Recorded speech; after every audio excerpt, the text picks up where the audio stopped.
Network. Good Saturday morning to you here on the Advanced Auto Parts IndyCar Radio Network. Thanks for joining us as we get this day started here in Leeds, Alabama, just outside of Birmingham at this gorgeous, picturesque racetrack known as Barber Motorsports Park. As we get started here with Indy Lights qualifying presented by Cooper Tires here on the Advanced Auto Parts IndyCar Radio Network. This, of course, a qualifying session for these drivers to get out there and turn as many laps as they want for 30 minutes. Driver that lays down the fastest lap will start from pole, and that race comes your way later today at 2:50 Eastern, 1:50 Central local time here in Alabama. Happy to have Dave First in the booth with me, as well as a special guest.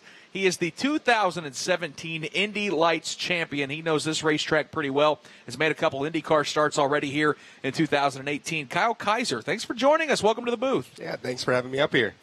You and I were chatting a little bit. This is a spectacular racetrack. Every driver I talk to seems to rave about how much they love racing here. Are you in that boat as well? Oh, absolutely. It's a beautiful race course, and it's just very scenic here, and the track is smooth, lots of elevation, fast corners. It's got everything a driver would love. So we're getting up to speed. Dave First, yesterday, one practice session in the book, and boy, Santi Urrutia, interesting set of circumstances with the tires, as he didn't turn a lot of laps in that practice session, but boy, he was awful quick. Yeah, because of the accident he had, it's been a month ago now. So I was trying to think back to what was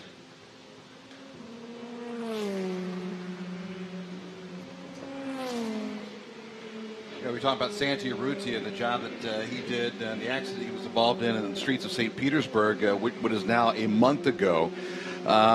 Didn't have that extra set of tires to work with, so it was only really an abbreviated session for Santi yesterday, but what he didn't have in terms of amount of laps, he certainly made up for it. P1 in practice yesterday, felt very comfortable, very confident about qualifying today, so wouldn't be surprised if you see that number 5 Bilardi machine atop the timing and scoring chart here in this 30-minute session. Looking up and down pit lane, and it does appear that all 8 cars have made their way out on the racetrack early on here in this qualifying session. Kyle, these qualifying sessions for Indy Lights are always kind of interesting because I know early on you want to get a feel for the cars. You want to get some heat in the engine and the tires, but ultimately there's going to come a point where everyone's going to go to those new, fresh Cooper tires. And at that point, I would assume those cars become rocket ships in a place like this where so many free-flowing fast corners. Yeah, absolutely. And you'll see a lot of different strategies running with the different drivers. I remember last year we were running here, and we went out in the practice, and we felt like the car was perfect, so we pitted early, and we're like, all right, this is the perfect car. But some of the guys might not have that right away, so they take this opportunity to try and get a better feel for the car early in the qualifying session, see if there's any changes they want to make, so later when they go out, maybe they can get that fast lap in for a good qualifier. Got a pair of pit reporters up and down pit lane covering the action here this morning in Alabama. Let's welcome in Michael Young for the first time this weekend. Michael? Well, good morning, Nick Yeoman. A beautiful day here, and hopefully we will get a lot of the beautiful that we have today again tomorrow, but it's not looking very good. That may bode for these teams and getting qualified up to the front. They will want to get as far up as they can just because of potential of rain tomorrow and running in the rain. Currently, track temperature of 75 degrees, 68 ambient, so slowly getting up there. It's going to be an interesting day for these drivers in the Indy Lights Series. And again, track position will be key for tomorrow's big race. And Michael Young is joined down on pit lane by Rob Howden. Rob, of course, all these teams on those Cooper tires. They're, of course, the presenting sponsorship for the Indy Lights Series. And these drivers love racing on those things as we are getting qualifying started here at Barber. Yeah, good morning, Nick. And you know what? Michael mentioned it, and it's key to the strategy happening down here on pit lane right now. With that potential rain coming tomorrow, and obviously we would then go to the Cooper tire rains, the big thing right now is everybody actually went out on slicks. Normally what they do in qualifying, they'd run their scuffed tires from yesterday, get a feel for the chassis, the changes, the adjustments they made to the setup to see if they need to do anything else before bolting on the sticker Cooper tires. With the rain coming and understanding how important qualifying is going to be, I think everyone up and down pit lane, the 8 drivers here, all went out on sticker Cooper tires. And Nick, they have a second set here as well. All these teams are going to go through 2 sets of sticker Coopers to make sure they qualify well for tomorrow. That's interesting. Kyle, you like that kind of strategy, knowing that when rain's going to be in the area, push as hard as you can in qualifying? Yeah, it's not very often you see a 100% chance the next day, so I think it's a smart strategy from a lot of the teams. Pato O'Ward, Dave, first, quickest early on in this qualifying session. He's a driver who was awful impressive when we started the season. What seems like, I think Mr. Ricardo Juncos put it felt like years ago when you talked to him. But Pato O'Ward's been awful impressive to start this season. Yeah, Pato O'Ward with a couple of front row starts already. Started second at St. Pete in that first race, that Saturday race, and of course started from the pole in that Sunday race. Already on the charge, an 18-year-old from Monterrey, Mexico, lives in San Antonio right now with the best time to beat at a minute 13.2, but guess who's second? That number 5 of Santi Urrutia, and he'll be moving up, I guarantee. He brought it yesterday. Just had 8 laps. That was all he needed, Kyle Kaiser's 8 laps, and he was already P1. So Santi's, I think, got this place figured out. Oh, yeah, he's got a lot of experience here, too. I mean, having all the time in the car and being able to come out and know exactly what he expects in the car, I mean, it definitely pays off. I found that, having spent so much time in the series, when you have the car you like, you just go out and run it, and it's right there for you. You're not spending the time to have to learn and get up to speed. Kyle Kaiser, the 2017 Indy Lights champion, joins us here at Barber Motorsports Park for Indy Lights qualifying on the Advanced and a pole winner last That's year right. Here at Barber Motorsports Park, right? Let's talk a little bit about your IndyCar, your start to the season. 2 starts at Phoenix and Long Beach. Obviously, with that Juncos Racing team new to the IndyCar circuit, there's going to be some growing pains, but your thoughts of now running in the IndyCar series, and especially that Universal Aero kit, which is, I think, been a challenge for a lot of drivers. Yeah, absolutely. I mean, you could see here yesterday, a lot of the drivers were taking off the track and really pushing the limits of this Aero kit. But when it comes to my first starts, I mean, I was really happy with the progress we've made, and we've actually shown really good pace when we had to. So I was really happy with that. But, you know, coming to the growing pains, I mean, a lot of it has been tough mistakes with the pit stops, coming out of the pits, and just things that I've never experienced before. And that's expected with the new team and me being a rookie. So I'm really happy with the progress we've made, and we're seeing every time we get in the car, we're learning so much and getting to try so many different things. We're a little bit behind the 8 ball because we don't have a lot of the testing that some of the other teams are getting. But all in all, I think we're just getting better and better, and every time we get in it, we're right there. That's always something I have to remind myself, that some of you guys, have you ever done a pit stop before Phoenix? I mean, because some guys, if you're in the Mazda Road to Indy ladder system, nobody else is pits until they get to IndyCar. So I would imagine that was a pretty foreign concept for you. Yeah, I mean, the first time I got to do an actual hot pit stop was literally the warm-up right before the race. So, I mean, that was definitely get thrown into the fire and try it out and figure it out. And honestly, Phoenix was probably one of the hardest places to do pit stops. You saw a lot of veterans making some mistakes in the pit lane just because it was a very slick pit lane. And you have the car set up to turn left, so a lot of guys are locking tires. You guys came off the asphalt onto the concrete patches there on pit road, and I mean, some of the best in IndyCar were having issues. Sebastian Bourdais, Alexander Rossi, Ryan Hunter-Ray, they all had issues. What was there something about Phoenix on that pit road that led to something like that? Or? Yeah, I think it's exactly what you were saying, the transition from the asphalt to the concrete, and then the way the car is set up to turn left. I mean, all that weight on the front left, it's going to make the car lock up when you go to the brakes. And so I think a lot of guys are trying to gain time and charge it in there. And if you lock it up on the concrete, you're just going to slide. It was funny. The rest of the night, they all gingerly brought it onto pit road after they saw what happened in that first round of pit stops. Of course, we saw a lot of some tire dragging being done at Phoenix. That was still, for the most part, I would say a one-groove racetrack. We saw a lot of guys test that second groove. Just how perilous was it when you get those right sides a little higher than you'd want there at Phoenix? So I remember we were there on the test day, and if you got out there on the test day, you were going to see the wall. That's just how it was. And I actually got put up high after they were doing the tire rubbing, and it wasn't as bad as it was during the test day. So there was definitely an improvement, but it wasn't a place where you could race, unfortunately. You got up there, and it was still understeering, but you'd lose too much time, so you couldn't really run too wide. Well, it was certainly an interesting race to make your IndyCar debut, because Phoenix has been a tough track for many veterans in the IndyCar series. But certainly Kyle Kaiser's done a nice job to start the season. 2 races at Phoenix and then Long Beach. Here in qualifying for the Indy Lights Series, still Pato O'Ward at the top at a minute 13.204. Victor Franzoni for Juncos Racing is second. Quick Aaron Thielitz is third. Let's go back to pit lane for another update from Rob Houghton. Yeah, we actually have a lot of action down here on pit lane right now, Nick. But the first taker was Aaron Thielitz, brought the number 9 Bilardi Auto Racing machine in. He sat P2 at the time. They came in, pulled the front cowl off the car. Kent Boyer leaning in, just a minor adjustment to the dampers on the front of that race car. They put on the new Cooper tires. He's back out on track, still currently P9, but we'll go further up. I know Michael Young's up there as well. There's a bunch of guys up there. The Andretti Autosport, pretty much everybody in now here, Michael. Yeah, indeed, Rob Howden and Colton Herta, winner of race number 2 last weekend's, come to the attention of his Andretti Steinbrenner Autosport crew. They're not making any changes to the car thus far, looking like they're going to go with new Cooper tires. Same with teammate Ryan Norman, new Cooper tires going on the number 48 machine again, looking to see if any changes being made on any of those cars. A little bit of tweak going on the right rear for the Colton Herta car. Other than that, Rob, not a lot happening on this end of pit lane. Same here with Juncos Racing. Victor Franzoni and Alfonso Solis in here now as well. Franzoni went to P2 in that first stint. In fact, right now they're not even jumping at the tires yet for the number 23 Soul Red Mazda. Of course, Victor Franzoni, last year's Pro Mazda champion, had a dubious start at St. Petersburg, getting into it with Aaron Telitz in race number 2, and that, of course, ended up with Telitz backwards in the wall. But right now, Victor Franzoni has been looking good here. He likes this racetrack a lot. I talked to him earlier in the weekend, says it's one of his absolute favorites. And right now, interesting, Nick Yeoman, they're not going to tires yet for Victor Franzoni.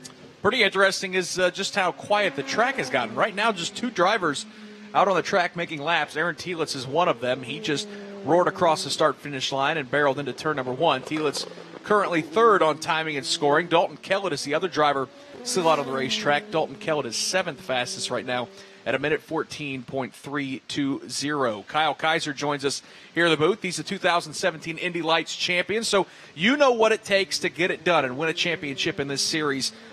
So many different types of racetracks, street courses, short ovals.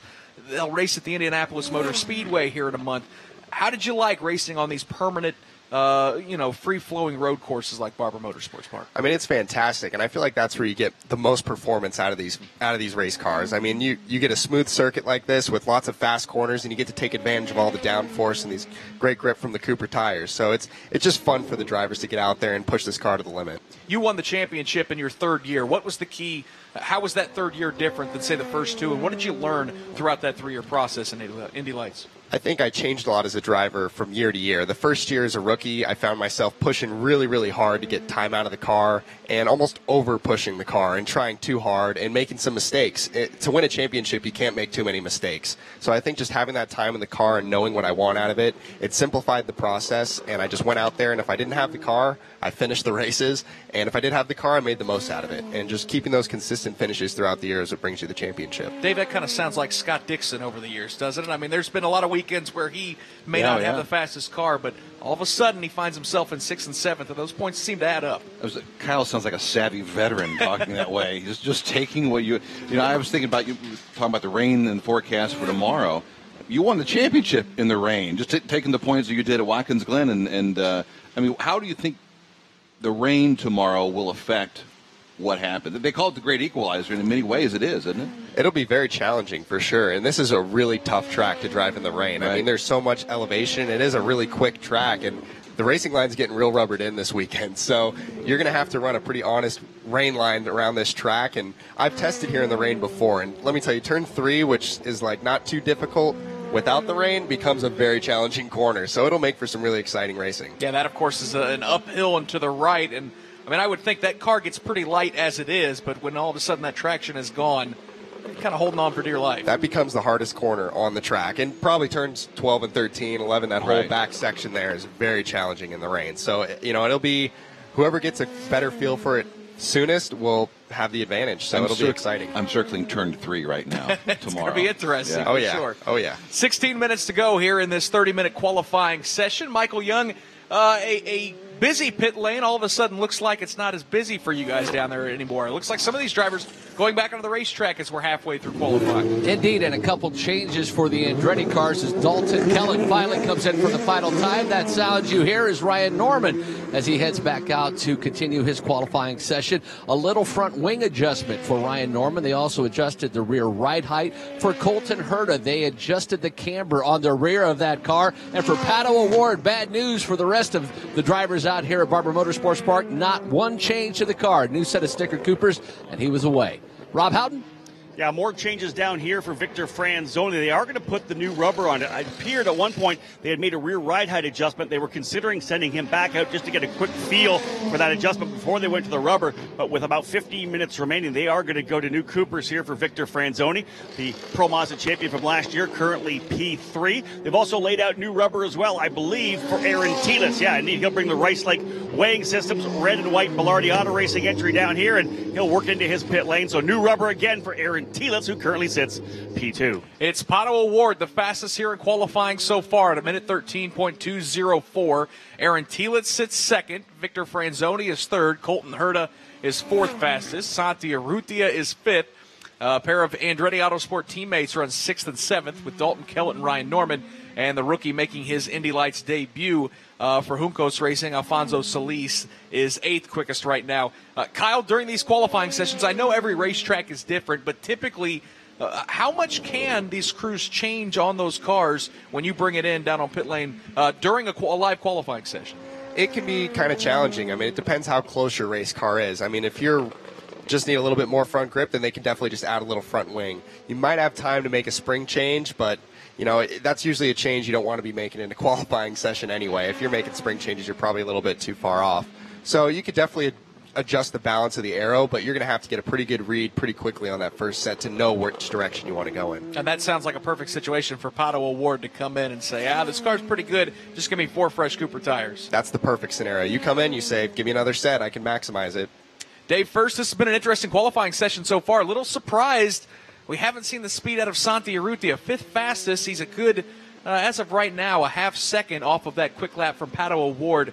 I think you and I both expect that'll probably change before this qualifying session. It probably will change, although the job that Telitz is doing right now, again, the top 8, O'Ward leading the way at a minute 13.2. Then it's Aaron Telitz, then Colton Herta, followed by Franzoni, Urrutia 5th. Dalton Kellett 6th, Ryan Norman 7th, and Alfonso Solis is 8th right now. Solis, really, a second behind Pato O'Ward's time right now. Obviously a rookie coming off from the test that he had in Formula One overseas. What do you think is the ceiling for Solis, Kyle Kaiser, as we look ahead towards the rest of the season? Just getting his feet wet in Indy Lights, and you would think, okay, I'm driving a Formula One car, this sort of thing should be easy, but that's actually not the case at all, is it? No, I don't think so. It's just a completely different type of car, and it's a new circuit for him, and there's a lot to learn. And you know, this field of drivers is very, very strong. I mean, these guys are no slouches, so it's definitely nothing you can just jump in and be quick right off the get-go. I know Alfonso's a very good driver. I actually remember testing with him at Juncos 4 years ago when we were here in Pro Mazda, and he was really, really quick. So I'm sure he'll get to speed and get a feel for the car, and it just takes a little bit of time. Well, and here's the toughest thing. I mean, outside of Alfonso Solis and Victor Franzoni, the rest of this field are a lot of veterans, guys that you competed with over the last couple years. Oh, absolutely. And these guys, there you see Colton going up to P1. I mean, the second year in this car and just getting more experience is so invaluable. I mean, just having the time and knowing what you want out of the car, you can't really explain how much of a help it is. The 2017 Indy Lights champ Kyle Kaiser joins Dave First Night in the booth here at Barber Motorsports Park as Colton Herta, as Kyle mentioned, just popped to P1 at a minute 12.885. That bumps Pato O'Ward down to second as we see Ryan Norman. Looks like he's gone off track just a bit outside of turn at number 3. He's gotten that Journey Mazda back onto the racetrack to continue here in qualifying. Pato O'Ward, again, P1 as he just laid down the fastest lap of this session at a minute 12.821. So O'Ward and Herta, the Andretti teammates, slugging it out, trading that top spot. That puts Aaron Telitz in third, Santi Urrutia fourth, Victor Franzoni, Dalton Kellett 6th, Ryan Norman is 7th, and Alfonso Solis is 8th. I heard somebody down on pit lane had something. That was Rob Howden. Rob, you got an update on pit lane? Yeah, Nick, I was actually going to just add a little bit about Alfonso Solis. I had a chance to chat with him before he went into this qualifying session, just asking him what the transition's been like. He's got a couple years in that Formula V8 World Series program, and he just kind of, we walked over a little bit of the technical differences, what he's getting used to. Of course, the racetrack is number one, working with a new team, working with the Mazda Road to Indy, but he also talked about the fact that the car he ran in the World Series V8 program had carbon brakes. So he's moving to the steel brakes, which are a lot different. The carbon brakes have a big hit when you jump on the brake pedal. He likes that big hit. He's getting used to the softer hit of the brakes, the initial pressure that's involved. It's not dropping the front of the car as it would when he had the carbon brakes. The other thing is he's got to get used to the Cooper tires. Loves them right now, but they have a stiffer sidewall from the tires that he used in the V8 series. So he's kind of getting used to the way the car moves around. He loves this track here at Barber Motorsports Park, but every time he gets on the racetrack, he says just get a little more comfortable with the way the car works. just everything's a little bit different than the car he ran for the last 2 years. Kyle, things are always changing in motorsports. You always have to continue to chase the technology. This IL-15 Indy Lights car, you know it really well, running 3 years in Indy Lights and at all the racetracks that we go to. I know the aero kit changed in IndyCar, but how beneficial was running that to Lara and then moving up to IndyCar? Because I've heard some drivers say a lot of that stuff, it transferred over pretty well with this fairly new Indy Lights car that was introduced a few years ago. Yeah, I think it was actually a very smooth transition when it comes to the drivability of the car. It's most of the intangibles that I'm finding more difficult from the transition to the IndyCar, like the pit stops and stuff like that. But when it comes to the actual skill of driving the car, I found it actually to be a really smooth transition. And I credit a lot of that to the technology that they had in the Indy Lights car. Just 9 minutes to go here in qualifying. Pato O'Ward at P1, Colton Herta second, Aaron Telitz his third, Dave first. I was going to say, and that's exactly what Dan Anderson, everybody at Anderson Promotions, that's exactly what they were going for when they decided to change the chassis so to make the transition a little less daunting, if you will. And it's wonderful to get this feedback like that. Tell me, well, I'll tell you what. Let's go down to Rob Howden, who's standing by on pit road. I want to pick up, talk about Uncos Racing when we come back. Hey, Rob. Yeah, Dave, just kind of want to set you guys up here. We got about 8.5 minutes remaining, and we're going to see some new sticker tire runs coming. They're putting new Coopers on the car of Colton Herta. They made a front adjustment as well to the number 5 of Santi Urrutia, your point leader. They've got new Cooper tires as well on his car. And Victor Franzoni, who had sat, I think, probably for the last 7 minutes just waiting for this final run, he's now back on the racetrack as well. Let's go to Michael Young.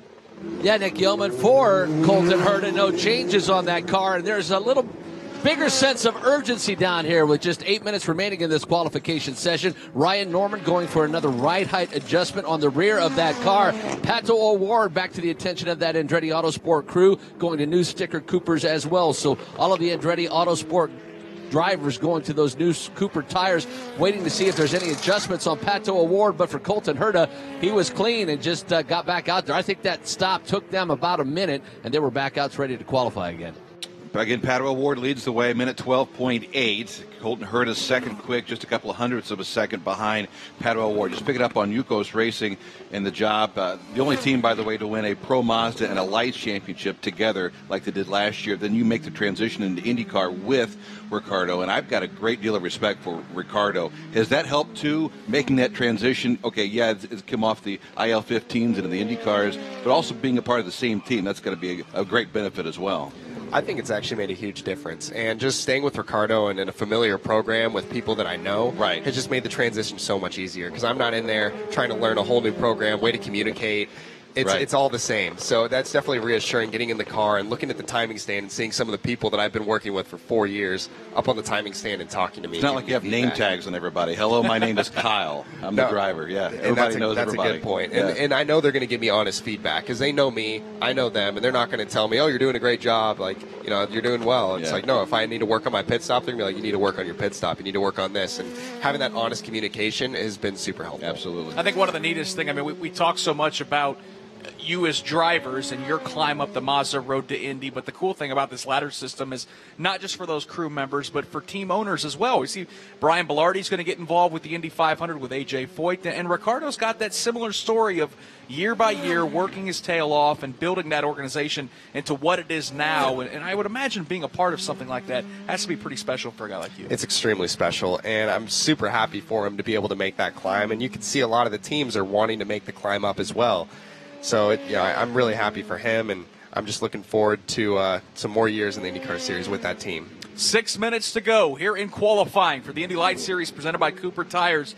It is still Pato O'Ward, his fastest lap that he laid down a few minutes ago at a minute 12.821, but it is tight at the top as Colton Herta is right there nipping at his heels at a minute 12.885. Aaron Telitz for Bellardi Auto Racing runs in third at a minute 13.23. Santi Urrutia, his teammate for Bellardi Auto Racing, runs in fourth. Victor Franzoni is fifth. Dalton Kellett sixth. Ryan Norman seventh. And Alfonso Solis is eighth. Michael Young, 5.5 minutes to go here in qualifying as all these drivers looking to hit that special fast lap. Yeah, indeed. And just to update you on Pato O'Ward, when he did come in, there were no changes on that car, just the new Cooper tires, and that was it. So he is completely happy with that car. Not one change since he started this qualifying session.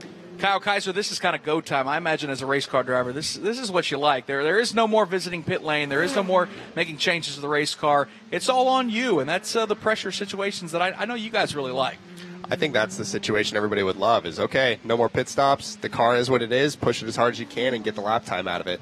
And they've had an opportunity now. Usually you don't see this with these guys running this many sticker tires throughout the session. They've got a real good idea of what the grip level is available in this car. So you'll just see them getting faster and faster every time they get an opportunity to push these tires. So this is where it is right here. They got to lay it down the lap time or go home. A lot of signature portions of this racetrack, the downhill turn number 1, that Alabama roller coaster that follows, of course, the run down to Charlotte's Web. What part of this racetrack did you really like that, every time you went through it, you thought, yeah, I'm pretty good. I'm nailing that portion of the racetrack? I think when it comes to qualifying, the section you really want to maximize the cars turns 11 and 12. That downhill, uphill, really tricky section, but when the tires are fresh, you can get the most out of it through there. You got to carry the speed in really, really hard, but you still got to set it up to the left so you get that run over the hill, and you can find a ton of time there on new tires. For the race later today, and then, of course, on Sunday, the doubleheader this weekend, how big is that downhill portion into turn number 5? I mean, it seems like year after year, that's your best passing place. Oh, absolutely. And if you can get a good run or set up a good car so that you can run close through turns 2 and 3, then you can absolutely pass going into turn 5. Dave, first, we're getting down to the nitty-gritty here. Nobody's had anything for Pato O'Ward, but with under 3.5 minutes to go in qualifying, all these drivers only get a chance about 2 or 3 more laps here. Yeah, only a couple laps left. And I keep, I keep watching Santi Urrutia, waiting for him to pop a big speed, and so far it just has not happened. Up to 4th right now, but he's still 5/10 slower than Pato O'Ward. So maybe Andretti Autosport is the team to beat this weekend. Certainly O'Ward P1, Colton Herta is second. Remember, Herta had a pole here last year. So he is literally 0.06 of a second off the pace of Pato O'Ward. Santi Urrutia, Aaron Telitz, Victor Franzoni, Dalton Kellett, Solis is 7th, and now Ryan Norman falling back to 8th. And Urrutia just took a big shot. He jumped from 4th to 3rd. It was a small jump in terms of placement on the grid, but it was a good lap at a minute 12.916. That puts him within 1/10 of a second of Pato O'Ward. So the top 3 all separated by less than 1/10 of a second. That's how tight it is. And Kyle, historically, you want to start on the pole here. 10 out of the last 12 races that we've run here in Indy Lights, the pole sitter has won. You got to be starting up front here if you want to taste victory. Absolutely. I mean, although it is possible to pass one into turn 5, it's challenging. If you're leading this race and you have a really good race car, chances are you're probably going to win it in a sprint race like this. But I think it's very important to get the pole. But with the rain coming, anything can happen. Yeah, that, of course, is for Sunday's race. And we will have a second qualifying session for that race. That'll happen Sunday morning. So it's very likely that we could be qualifying and racing in the rain for race number 2. Pato O'Ward sits at P1, trying to hold on for dear life with just 2 minutes to go here in qualifying, as that young driver from Mexico who's running his first full-time season just got bumped off the top because here comes Colton Herta with a really quick lap at a minute 12.576. So that moves the American Colton Herta, the second-generational driver, to the top of timing and scoring, bumping Pato O'Ward, his teammate, to second. Santi Urrutia is 3rd. Aaron Telitz is 4th. Not a lot of change towards the rear of the grid as Victor Franzoni holds down the 5th spot. Dalton Kellett is 6th. Ryan Norman is 7th. Alfonso Solis is 8th. Dave, first, that's an awful nice lap for Colton Herta, a guy who's kind of trying to put some mistakes that he had at St. Pete behind him. Safe to say the tires are coming in right now, Kyle? I mean, this is when the car's the lightest, the tires are at their best, so I wouldn't be surprised to see a couple more drivers closing in some good laps on this last lap by here. Yeah, everybody pushing here with under a minute to go, chasing Colton Herta. Pato O'Ward, he's been towards the top of timing and scoring for most of today. Santi Urrutia found some speed moments ago. And the cool thing about this, Kyle, is this has been a busy session. You look at the amount of laps these drivers have turned. O'Ward has turned 19 laps. Aaron Telitz has matched that with 19 laps as well. A lot of drivers have turned upwards of 17 laps. This qualifying session, only 30 minutes, but a lot of track time for these guys. Yeah, you don't really see this very often. But like I said, with the weather tomorrow, all these teams want to run as much as they can and utilize those sticker Cooper tires. Yeah, of course, it's almost like an extra practice session. These teams only got one running yesterday for 45 minutes. With that session in the books, everything now is up for grabs. We see Santi Urrutia has brought that number 5 to pit lane. And with just under 10 seconds to go, that's going to be it for him here in qualifying. So Urrutia, who was fastest in practice yesterday, will do no better than third quick here in qualifying. Checkered flag is out for this session. All these drivers going to get to complete the current laps that they are on. It is Colton Herta, P1. Pato O'Ward across the timing line. He will not jump ahead of Herta, so Pato O'Ward is locked in at no better than second fastest. Victor Franzoni has brought that Juncos racing machine to pit lane. He will do no better than fifth. Aaron Telitz has crossed the timing line. He will do no better than fourth. So there's only a couple cars, Dalton Kellett and Ryan Norman, the only ones we're waiting on. Those drivers really haven't shown the pace. Dave First, it looks like Colton Herta may have just scored a mighty big pole position here at Barber Motorsports Park. Backing up exactly what he did a year ago, taking pole for the first race here at Barber Motorsports Park in 2017. Didn't come up with a pole position at St. Pete, so this will be his sixth career pole. Colton Herta doing the things we kind of expected Colton Herta to do when we first saw him a year ago back in St. Pete. Yep, Colton Herta has crossed the timing line. He is done for this qualifying session, sits at P1. Ryan Norman, Dalton Kellett, the final two drivers on the racetrack. As we see, Colton Herta has brought that number 98 back to pit lane. Ryan Norman across the timing line. So does Dalton Kellett. Neither of those drivers will improve their positions. So it is Colton Herta who will grab the pole for race number 1 later this afternoon in car number 98 for Andretti Steinbrenner Racing, as that young man will start this race from P1, best spot in the house, as he will grab the pole position. His teammate Pato O'Ward in car 27 will start second. Santi Urrutia is third. Aaron Telitz is fourth. Victor Franzoni fifth. Dalton Kellett ends up sixth. Ryan Norman seventh. Alfonso Solis is eighth. Kyle Kaiser, we appreciate you joining us. Give our listeners an idea of what's next for you, because I know you've got a couple mighty big races coming up here in the month of May. Yeah, thanks for having me up in the booth for this. This was a very exciting qualifying session, and yeah, month of May is coming up. It's right around the corner, so I'm very excited. We got the Grand Prix coming up, and I think we're going to be really strong there. And then obviously the greatest spectacle in racing on Memorial Day weekend. So I'm very, very excited for the Indy 500, and I'm looking forward to getting back in the race car. All right, appreciate you having up there, and of course the booth door is always open in the booth. So good seeing you, and best of luck in May. Thank you. I'd love to be back. All right, so a great job by Kyle Kaiser and a great job by our entire crew. Congratulations to Colton Herta, your pole sitter, as we'll go racing a little bit later today in the Indy Lights Series here from Barber Motorsports Park. Coyote engine. He is the winner here at Indianapolis. And now to interview the winner of this year's Indianapolis 500 here in Victory Lane is Lou Palmer. And we await A.J. Foyt along with a host of others, including Tony. From the Barber Motorsports Park in Birmingham, Alabama, this is the Verizon IndyCar Series on the Advance Auto Parts IndyCar Radio Network. We join you as the engines roar to life and cars start to leave pit road. It's the final 45-minute practice session before we go qualifying a little bit later on today in preparation for the Honda Indy Grand Prix of Alabama. Hello, everyone. I'm Mark Yates from beautiful Barber Motorsports Park in Leeds, just outside of Birmingham, Alabama. We're joined in the broadcast booth by Dave First and Louis Frank. Before we welcome them in, we need to remind you of just what a beautiful day it is here at Barber Motorsports Park. Jake Query is going to do that for us from pit road. Jake?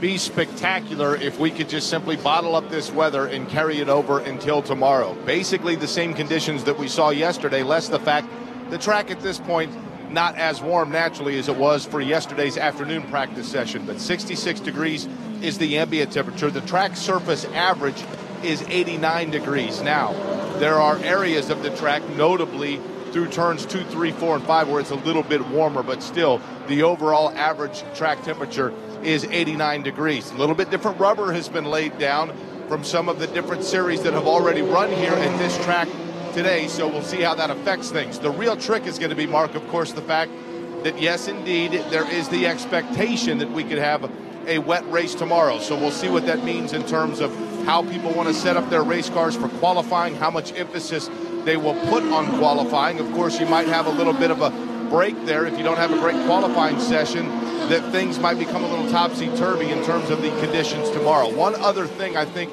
that's going to be worth noting or taking a look at today, and that's just in this session, Mark, let's be honest, what we see out of that number 59 machine for Carlin Racing of Max Chilton, because the team, of course, a first-year team with Max Chilton and Charlie Kimball, they've been chasing it a little bit, and certainly if the first day yesterday is any indication, looks like they might have found something here, because Max Chilton had a very good day yesterday, and I think he, as well as that team, were very curious to see if it would carry over to today.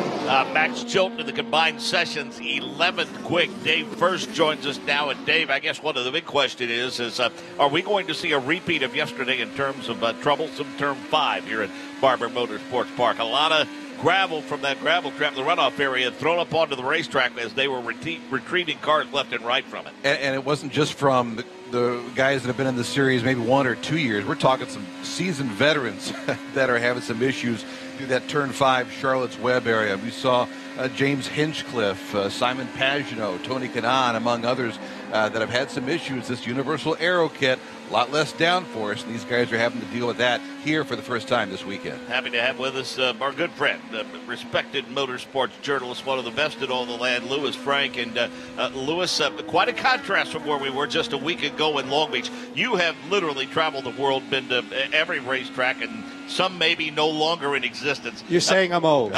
Experienced, I think, is what we'll say. Seasoned. That's right. We learned that earlier. Seasoned, more seasoned than others, I think. But 9 visits here, but what a marriage this has been between George Barber, the folks at Barber Motorsports Park, and the IndyCar Series. This is, they call this the Augusta of racetracks, and I did a little golf coverage too. I used to do a little bit of everything. Dave is an expert. I'm with you on everything. that, absolutely. And I have never seen a racing facility. I haven't been to Goodwood yet. That's on my bucket list. Next year, I'm going to get to Goodwood, but I've never seen any place like this. And as Dave was saying, with the new Aero Kit, the drivers are getting a little frisky, and it's fun to watch them. It's a fabulous facility, most assuredly. The hospitality here is just that, Southern hospitality. But, Dave, no question over the years, for a place that was essentially purpose-built for motorcycles, some wondered, Dave, if there was ever be a good relationship between Indy cars and IndyCar-style racing in this course. But, boy, you talk about Turn 1 and how hairy it gets at the start. You talk about certainly the competitiveness of Turn 5, but also we saw the area around Turn 13 and Turn 14 be a little tricky for drivers yesterday as well. Yeah, when they come up over that crest in Turn 13, then you go downhill into 14. That's always been an area that has fooled some drivers, I think, throughout the course of the now 8 years. It's hard to believe this is a 9th year that this series has been coming here. You go back to the first time they had a test here back in 2008, 2009, and IndyCar just kind of dabbled with this track because they needed it for a solid road racing test session, and they came down here. Well, everyone fell in love with it instantly. The fans down here are tremendous. Along the pine trees here on this 1.9 mile layout, the fans have already arrived here. Should be a big walk-up crowd here for qualifying, given the weather conditions, certainly. The marriage between the track and the series has gone very, very well here in now 9 seasons. Well, normally he's with us on race day. Occasionally we slip him in for Indy Lights and also IndyCar efforts, but he's the MC, your host of pre- and post-race festivities for the Verizon IndyCar Series. Been with us for a number of years now. He's working pit road with Jake Query today. We welcome in Michael Young. Thank you, Mark G. It's always a beautiful day when we get here to Barber Motorsports Park, whether it be rainy, partly cloudy, or whatever. This place, as Dave First had said, and Louis Frank, just the Augusta of the motorsports industry. Fantastic as we see fans littered across the hillside of the back part of the course. When you're on the main straightaway, you can actually see 4 layers of track. The main straightaway, turns 4, 5, and 6, and then that back straightaway. One driver has yet to go out on my end of pit lane, and that's Alexander Rossi. He's getting set to go. Ran 5th quick yesterday in the 2nd practice session. The only driver that was quick in the 1st practice session, unable to muster any more speed in that 2nd session, was Will Power. He was currently P1 just a moment ago as I looked up at the timing and scoring chart. Will Power was 3rd quick yesterday. We'll see if he can get any more speed, but so far so good for him in this final practice session before we go qualifying. Defending race winner P1 after practice yesterday, talking about Joseph Newgarden, turned it into 67.4345, and for all of the worry and the hand-wringing over the alleged struggles that Penske was having at St. Petersburg, no one finishing better than 7th. Slowly but surely, people think they're going to get their paces, they're going to get caught up. And I think you look yesterday among the top 10, you've got Will Power, who's third quick, and Simon Page, just outside of the top 13, but certainly Simon a threat each and every race weekend now, Dave. How about 5 wins of the 8 races here for Team Penske? There's no question that Tim Cindric and company has this place figured out. No surprise, obviously, to see Joseph Newgarden atop the timing and scoring yesterday. And he did all of that also being one of those guys that had issues going into turn 5. Lit up the front, locked up the fronts, and they ended up in the pea gravel as well. So a lot of veteran guys just trying to figure out this track, the new aero kit. Joseph Newgarden, Team Penske, they're always going to be atop this. Lewis, how about Scott Dixon, the proverbial bridesmaid here? I think 5 second-place finishes, a whole slew of podiums and top 10s. Never gotten to victory lane here. He's going to be a ninja in May. You're going to see him there before I get there. I listen. I call him like a silent assassin. He's always there at the end. But I got to go back to Newgarden. He gave a really great quote. He calls this track like driving a roller coaster. Yeah. With the elevation changes and everything. I mean, this is very challenging. But again, to Dixon, he's just it's hard to believe. I remember him as the youngest driver in the previous series, Yeah. And the old Pac West days. Yep. In the Champ Car and Kart. Yeah. You was the youngest driver back then. That's right. And, I mean, this guy, he's cool, calm, and collected. Anything's possible. And I have been surprised that Ganassi hasn't been finishing higher up this year. So this would be a great track for him. It's too early in this session to tell anything, but wouldn't surprise me. But if I were a betting man, I'd go with Penske's right now. You may hear from Chip after that comment, Lewis, because I hear from Jones was third at Long Beach, remember? So that's true. I forgot that. That's probably the old age. We are via Dixon. the in-car camera, Dave First. We are following Alexander Rossi around this course here at Barber Motorsports Park. Nobody in this series to start the season hotter, more consistent than Alexander Rossi. It was a good look down the nose of that Rossi number 27 machine for Andretti Autosport. New sponsor on the side of that car, along with Marco Andretti. Carano has come on board this weekend. It's an Indianapolis-based communications workflow software company. I talked to their owner, Josh Ross, yesterday. Very excited, and they're talking about expansion in 2019. But back to the point, though, Alexander Rossi just getting up to speed, 17th quick right now in just one completed lap so far in this practice session. Lewis, we've had this discussion with our driver analyst, Anders Krohn, and others. I think it's great to see these race teams. A lot of these came in the off-season, but even some as the season progresses. I think, you've been around long enough to see, obviously the partnership between Target and Ganassi all of those years. You go back to Barber and Team Penske and other long-time sponsors, but now as times have changed, business habits have changed, and marketing has changed. Credit the owners of the Verizon IndyCar Series for changing as well, because they're going more regional sponsors now and finding those 4 or 5 package deals when it's really tough to secure that one long-term season-long sponsor. And the cost of racing has come down. They only bring one car. They used to bring 2 cars, changing engines. I mean, you just don't have that at the track. And that's more attractive to a sponsor that may have only a $500,000 or $1 million and do 1 or 2 races. Day first money. That's right.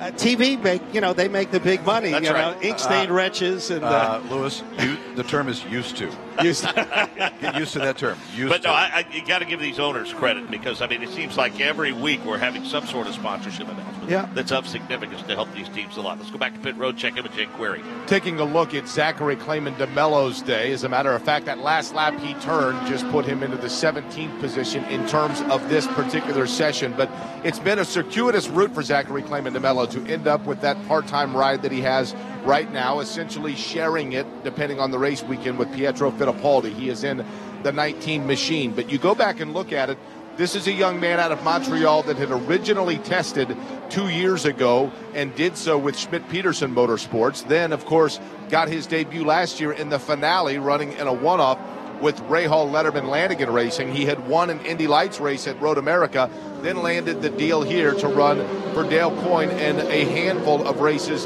this season. As for today, as I'd mentioned, he's 17th on the speed charts, but going to be hard for him to top perhaps some of the joy he might have gotten yesterday. That's, guys, because yesterday was Zachary Clayman DeMello's 20th birthday. So happy birthday to him. Obviously still a very young driver trying to find some permanent footing here in the Verizon IndyCar Series. Yep, happy birthday for sure, and I'm sure a good solid finish to the weekend be a great way for him to celebrate for sure. So Dave, that lingering four-letter word in the forecast. No, for don't tomorrow. say it. It's looking pretty good. We will have, again, our good friend, Scott's going to join us a little bit later on today during the qualifying session and kind of give us an update, and hopefully the percentage will drop. But as of late yesterday, he was fairly certain that some wet stuff was going to arrive and could figure prominently into the strategy for the race tomorrow. When you look at the forecast and the number is 100% chance of rain tomorrow, there's not much wiggle room in there, is there, Lewis? But think about it. It can only decrease. It can't get any worse. It can only come down. Remember a Brickyard 400 weekend where a meteorologist in Indianapolis lost his job by guaranteeing that they would not run the Brickyard, and the late Dale Earnhardt won the race that day. Oh, so. I remember the crowd there. Yep. Half the people were leaving and half the people were coming back in. It really was a mess. I was there for that. But it became an historic win for Dale Earnhardt because it was in the twilight hours. The sun was just barely peeking over the grandstands in the west of the Indianapolis Motor Speedway. It was actually kind of a picturesque scene there. But yeah. So you're saying weather guys can be wrong occasionally? Occasionally they are, for sure. But, I just question it, Lewis. Again, the drivers you've talked to over the years, when they all say that they really enjoy running in the rain, I got to believe they'd rather not. Well, it's a great equalizer. Yeah, for sure. I followed Simona Di Silvestro, underfunded team. When it rained, like the race in Brazil or whatever, driving for that PVM, KV, whatever the team was, you will remember, with the oldest car. The old KV Motorsports team, And I mean, this is the great equalizer. And I watched on TV Ayrton Senna running in Monte Carlo in the rain. And I mean, when you watch the great drivers, there's a certain talent on the ovals, but in the rain on road courses, you're going to, I hate it for the fans who come out and may have to have that, but to me, the best drivers are the ones that can race well in the rain. Dave, the premium, the forecast for tomorrow, the Firestone Fast 6 and the knockout qualifying format is intense enough. But I think we've seen drivers on road and street courses start from last and win the race. Doesn't happen a lot, but it has happened. But that gets a lot tougher if we get rain tomorrow. How many times? I recall, what was it, 4, maybe 5 years ago, we came here to Barber Motorsports Park, and it was on, I believe, a Friday, and it was raining sideways, and they flew the green flag to begin a practice session. No one took any, and the next thing you know, we heard a car out there. We're like, who is that? It was Sebastian Bourdais turning laps in the rain. There are guys that really adapt well to it. Obviously, Bourdais, former Formula One champion, as we see Ed Jones. Ed Jones. Is that turn 5? I believe it is. Yep, Ed in Jones the P-Gravel in turn 5. P-Gravel in turn 5, and the first, but not the first this weekend, just the first of this day, and it looked absolutely identical to every other time a driver had ended up. The rear end, just you get a look at the replay now. Upon entrance, all of a sudden, brake lock, climbs on it, rear end goes away, and he's off for sure. So red flag condition here. They'll send everyone to pit road while they retrieve the 10 of Ed Jones, Ryan Hunter-Ray, Joseph Newgarden, Hinch, Kimball, Bourdais, Ray Hall, Power, Sato, Zach Veach, Marco Andretti, the top 10 as we prepare for the Honda Indy Grand Prix of Alabama. Before we step away, let's go to Michael Young. Down with Tim Cindric, who makes the calls for Joseph Newgarden. The place has been very good for Joseph, obviously, over the years. We've been talking about potential precipitation for tomorrow. When does that start creeping into your mindset? About last week sometime. No, but obviously it makes qualifying even that much more important here. Tomorrow looks like it's going to be wet. Hopefully we'll get it in, but it's a difficult track sometimes to run in the rain, so qualifying up front is going to be real important, obviously. You talk about this rain, and you start thinking about stuff like this last week. In the mindset of a driver, as his race strategist, do you talk about these types of things in qualifying and set up for the car, or is it strictly the conditions as they stand at the moment? Probably just in a matter-of-fact way. I think as a driver, you're just going through your day-to-day, and we're trying to optimize the car for qualifying. So your tires and that type of thing, you might look at what your usage is and maybe bias it more towards qualifying than the race. Quick yesterday, any changes? I saw a little bit maybe ride height with the car. How is he with the car? Yeah, he's good. Yesterday he said the car's really, really difficult to drive, but at the same time we're P2, so told him, look, we got a really bad car that's P2, so we can make it a lot better on Saturday. So I think we've done that. We've made it a bit more comfortable, but sometimes comfortable isn't fast. It's a good thing, though, but thank you for your time. Yeah, thank you.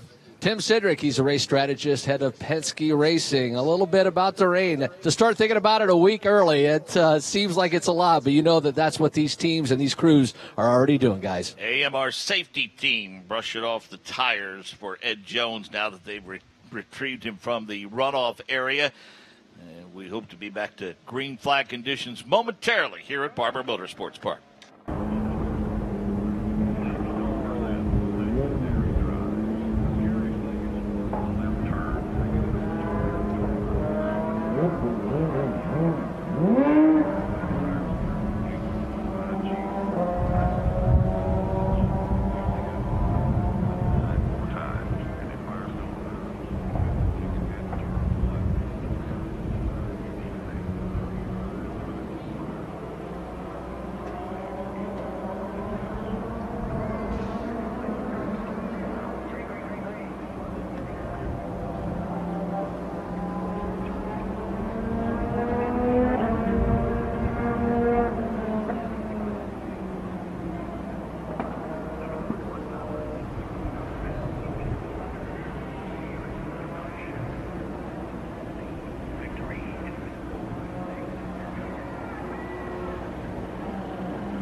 Firestone broadcast booth at Barber Motorsports Park.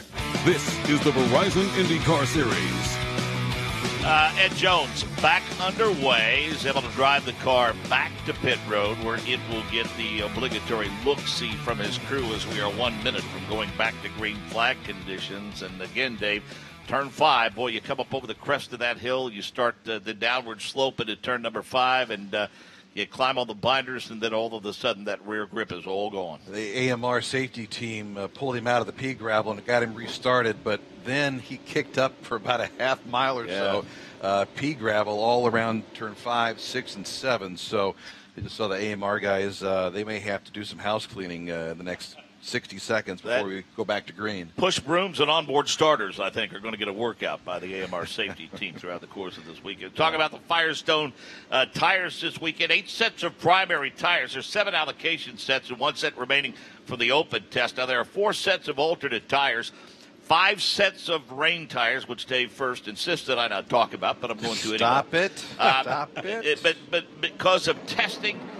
Kara Adams, chief engineer for Firestone, said the primary tire is similar to 2017 as a result of testing here at Barber, but the new alternate compound will be softer with a bit more grip, and we'll see how that responds over the course of the weekend. An update on Ed Jones from Jake Query on pit road. And I think what we're seeing with Ed Jones right now, Mark, is something that perhaps you wouldn't normally see. And let me explain what I mean by that. He has brought in that number 10 NTT data machine after that runoff, and as you had mentioned, they do the proverbial check through to make sure that there aren't any souvenirs he might have brought back. Some of that gravel, for example, in the runoff area. They looked underneath. They also checked the balance on the right side in terms of the toe link of the car, and everything seems to look pretty good. They're going to tighten his springs. But what they also did is put on a set of Firestone Firehawk sticker tires, and by that I mean brand new, yet to hit the ground Firestone Firehawks. Now, typically, that might be the kind of thing that you're saving a set for the race or for perhaps even qualifying. But given the fact that it looks like those rain tires are going to get some use, you might actually have and allow yourself an opportunity to go ahead and work through an extra set of the Firestone primary black tires that you otherwise would have been saving. Of course, that's not to say that you don't always plan for all variables, including the fact that it could be dry tomorrow. But one would have to assume that when you come in, for example, on those scuffed tires, that now you go ahead and perhaps make a change, whereas otherwise you might have gone out and done another stint on that old set. Scott Dixon wide off of 17. That's nothing new. Drivers oftentimes take the wide exit there and dirty up those right sides, but he cleans them up in a hurry. You know, Ed Jones, were it not for an error in judgment into turn number 3, day first, late in the race, we could easily be talking about 3 top 10 finishes for Ed Jones to go along with that podium. He finished 20th because of that contact very, very late in the race on lap 228 and 250. In fact, he was challenging for a podium, but he finished 8th at St. Petersburg, 3rd at Long Beach, and Chip Ganassi has already been very public in his comments of Ed Jones, saying that he feels like Ed might be the future of Ganassi Racing.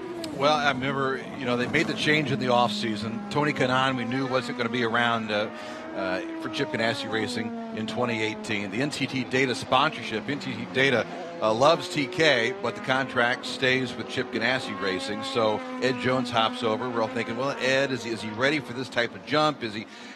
But you got to consider his driver's coach is still there, a guy by the name of Dario Franchitti. And if you got Dario in your ear, race weekend in and out, if you will. Dario is not here this weekend, but he'll rejoin the series in a couple of weeks when we go back to the Indianapolis Motor Speedway for the Grand Prix there in a couple of weeks, and obviously the 102nd running of the Indianapolis 500. But I'm telling you, a guy like Dario Franchitti in your ear is not a bad thing to have. What's interesting, Lewis, is that people scratched their head a little bit when he chose him, but in the year he won the championship in 2016 with Carlin, wins at Barber, wins at the Indianapolis Motor Speedway on the road course. The kid had 8 podium finishes and 8 pole positions that year. And a lot of people in the media center, I still don't, I said it last week, he was the rookie of the year at the 500. He did more with less. Alonso did a great job. The one year we really needed co-rookies of the year, that would have been perfect. Alonso that was a great debate last year, too. Yeah. Because obviously Alonso brought a lot of publicity, but it was Jones that ultimately had the better result in the race. But I think that speaks to Ed Jones, even when he was with his championship run at Indy Lights. Let's face it, he's not necessarily a Type A personality. He's a guy that's somewhat under the radar, a la Scott Dixon. I mean, he's a guy that just goes out and piles up points and podium finishes and wins races. Yeah, and like Chip tweets, I like winners. Yeah. Well, he's not missed too often, has he, in his time as IndyCar owner? I hear Bruno Junqueira is here. I saw Bruno yesterday, yeah. So, and not knocking him, he won races. He led many laps at Indianapolis.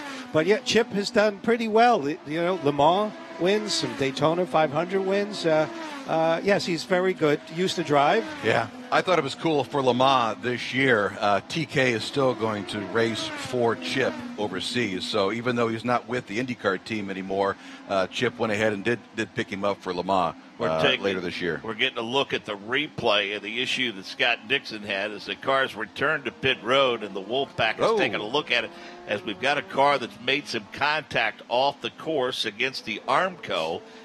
That's the car of Jordan King, the 20.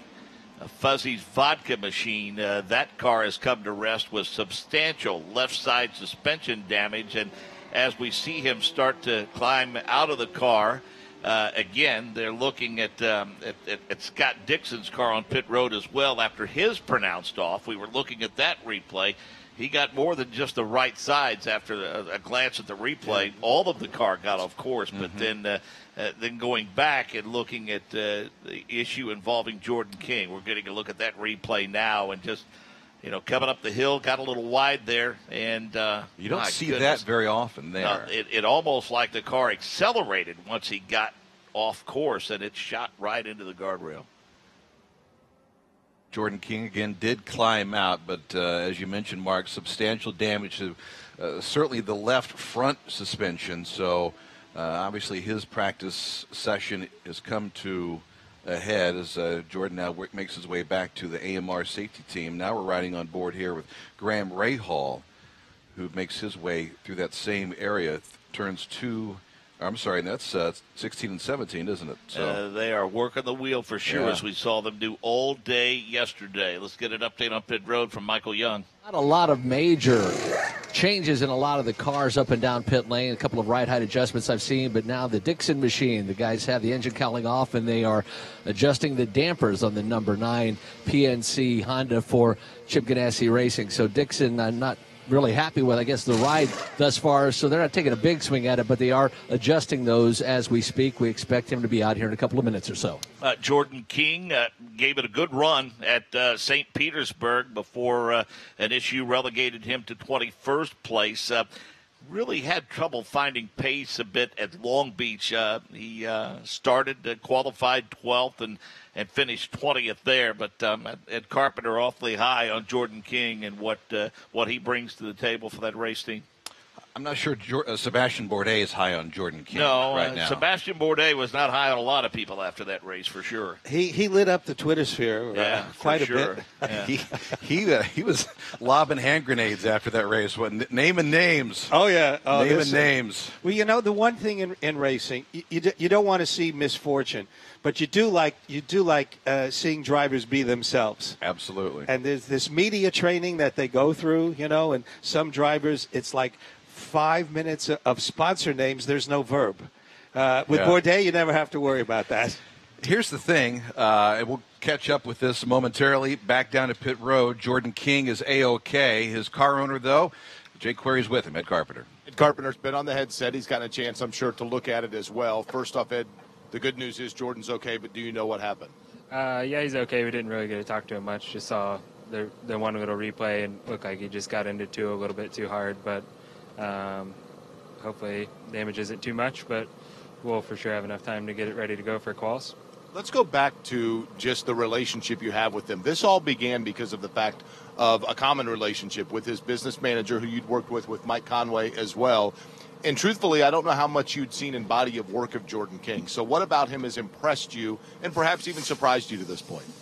Yeah, I mean, I'd met him in 2016. He was visiting Sonoma, so we met way back then, but you know, really, yeah, the relationship and the comfort level came through Mark and the respect I have for his opinion and the drivers he represents. But yeah, he's really come over, and albeit some of the mistakes in practice 3 were 3 for 3 in practice 3, but you know, he's a very hardworking driver, very smart, and has a good feel for the car, and has been quick. You know, we easily could have had a couple good results. So, you know, we've had a good weekend going here, and I know we'll recover for this afternoon and be ready to go. You have another driver in Spencer Pickett that I know you think very highly of. He has a very promising future, but how important was it for you in finding somebody in that part-time ride as well to make sure that they mesh well, can mold with Spencer Pickett and feed off of one another? Yeah, for sure. I mean, you need strong combinations, and you need to have guys that not only have pace, but that race well and that can, you know, one, try to get results for the team, but two, you know, push all of our drivers, myself included. So, you know, I think that's going really well so far up to this point in the year. Hopefully the results will start coming. Speaking of the driver, Jordan King has found his way back over. I'm actually going to grab him real quick. Jordan, take me through what happened. Well, I was a bit annoyed, really. I slightly locked the inside front and then just understeered onto the grass, and once I was on the grass, that was it. But I wasn't even really pushing that hard, so it's just really annoying because, yeah, it shouldn't have happened. How much, when you look at this, you know, it's beautiful out here today. We don't know that it's going to be tomorrow. How much will that change things, obviously? And what are your thoughts on running in wet conditions? Well, I haven't driven in the rain yet in this car, so it'll be a steep learning curve for me, but being British, we're used to the rain, so I think I'll be all right. Appreciate it. We'll let you talk here with Ed and make sure that you can find out what you need to know from the car. Again, that is Jordan King along with Ed Carpenter. The Mark that Ed had mentioned, I should have said it, Mark Blundell, who is the manager for Jordan King. He was the manager for Mike Conway. That's how this relationship began between driver and owner. Mark? Had him in the booth with us for the final warm-up session at Phoenix, and enjoyable and very, very smart. A very cerebral driver is Jordan King. Michael Young has an update from pit road. Yeah, just kind of watching these cars as this red flag continues. A little adjustment with the number 12 machine of Will Power. They're adjusting the camber on that. Notice Simon Pagino also adjusting that rear camber and a big swing at the front dampers. They had made a major adjustment to the 22, so in the latter stages of this practice session, we will see if that is beneficial or not. Want to get back to Ed Carpenter and the conversation that Jake Query had with him. Let's state it. I don't think Ed Carpenter gets enough credit for his business acumen and what he's done, Dave, in building his race team. And let's not forget, he absorbed Joseph Newgarden a couple of years ago when Sarah Fisher and Wink Hartman decided that they were going to step away and reevaluate. And, Ed obviously set on pole a couple of times for the Indianapolis 500 and is still a very competitive oval driver for sure and a threat to win anytime he climbs into a race car, albeit on a part-time basis. But he has built a pretty solid race team. You talk about the business acumen of Ed Carpenter. You go back to December, January, when a driver by the name of Danica Patrick was seeking a ride for the Indianapolis 500, and some teams initially talked to her and then backed off when the dollars and the cents and the percentages were being tossed around. But Ed Carpenter stuck with it, and I think he's going to have a great opportunity. I mean, GoDaddy's on board. There's going to be a lot of publicity around Danica for the 102nd running of the Indianapolis 500, and it's so far. I talked to him today about how things are coming together. She's going to be a part of the Oval Test coming up in a couple of weeks. He very much is embracing the opportunity to have Danica on board for the month of May. As we mentioned earlier, Michael Young, more than 1,500 race tires hauled here by the good folks at Firestone. You are with Chief Engineer Kara Adams. Indeed, and Kara, we were talking about the tires earlier, and I saw just random tires rolling out of your paddock area there. I can see that you too are preparing for the potential for precipitation tomorrow. Walk us through the additional work that your crew has to go through getting ready for a potential, we're not saying a potential rain for tomorrow. All right, that potential rainfall. Well, we bring 5 sets of rain tires with us to every street and road course, so we're always prepared. Each of the teams have 2 sets of carries, so most of them have 1 or 2 sets mounted. So they'll come over to our paddock and they'll have a couple of additional mounted. Seems like everybody's getting all those extra sets of wheels, having those mounted up, and then we're just prepared for whatever comes on race day. How long does that take to get those mounted up to the actual wheels themselves? Well, our performance tire service company out of Indianapolis does a fantastic job. So it's just a matter of switching them over and switching them back if needed. It takes maybe about five minutes per set.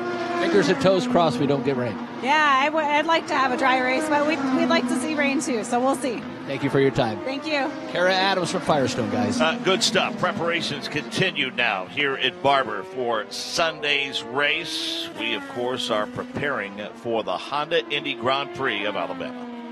Firestone presents Legend.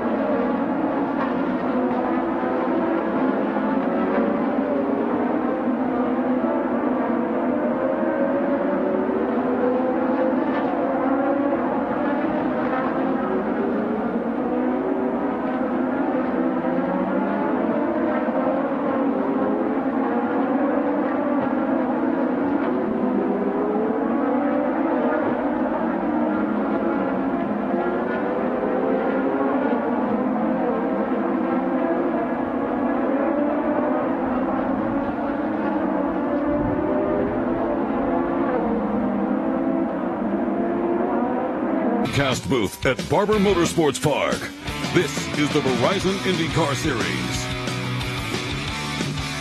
You want to plan the rest of your day? How about Indy Lights race number 1 at 1:50 Central, 2:50 Eastern time? Look forward to that. It'll be Nick Yeoman, Dave First, Anders Crone will be in the broadcast booth with Michael Young, Jake Query out on the course, Rob Howden on pit road, and then the whole gang together a little bit later on this afternoon, 3:05 Central, 4:05 Eastern, as we go Verizon IndyCar Series qualifying, the knockout format, along with the Firestone Fast 6, and I just have a sneaking suspicion this will be a spirited qualifying session we have seen in quite some time. As a brief off for Graham Rahal, he was able to get it right back on the racetrack, but certainly a moment for the 15 machine.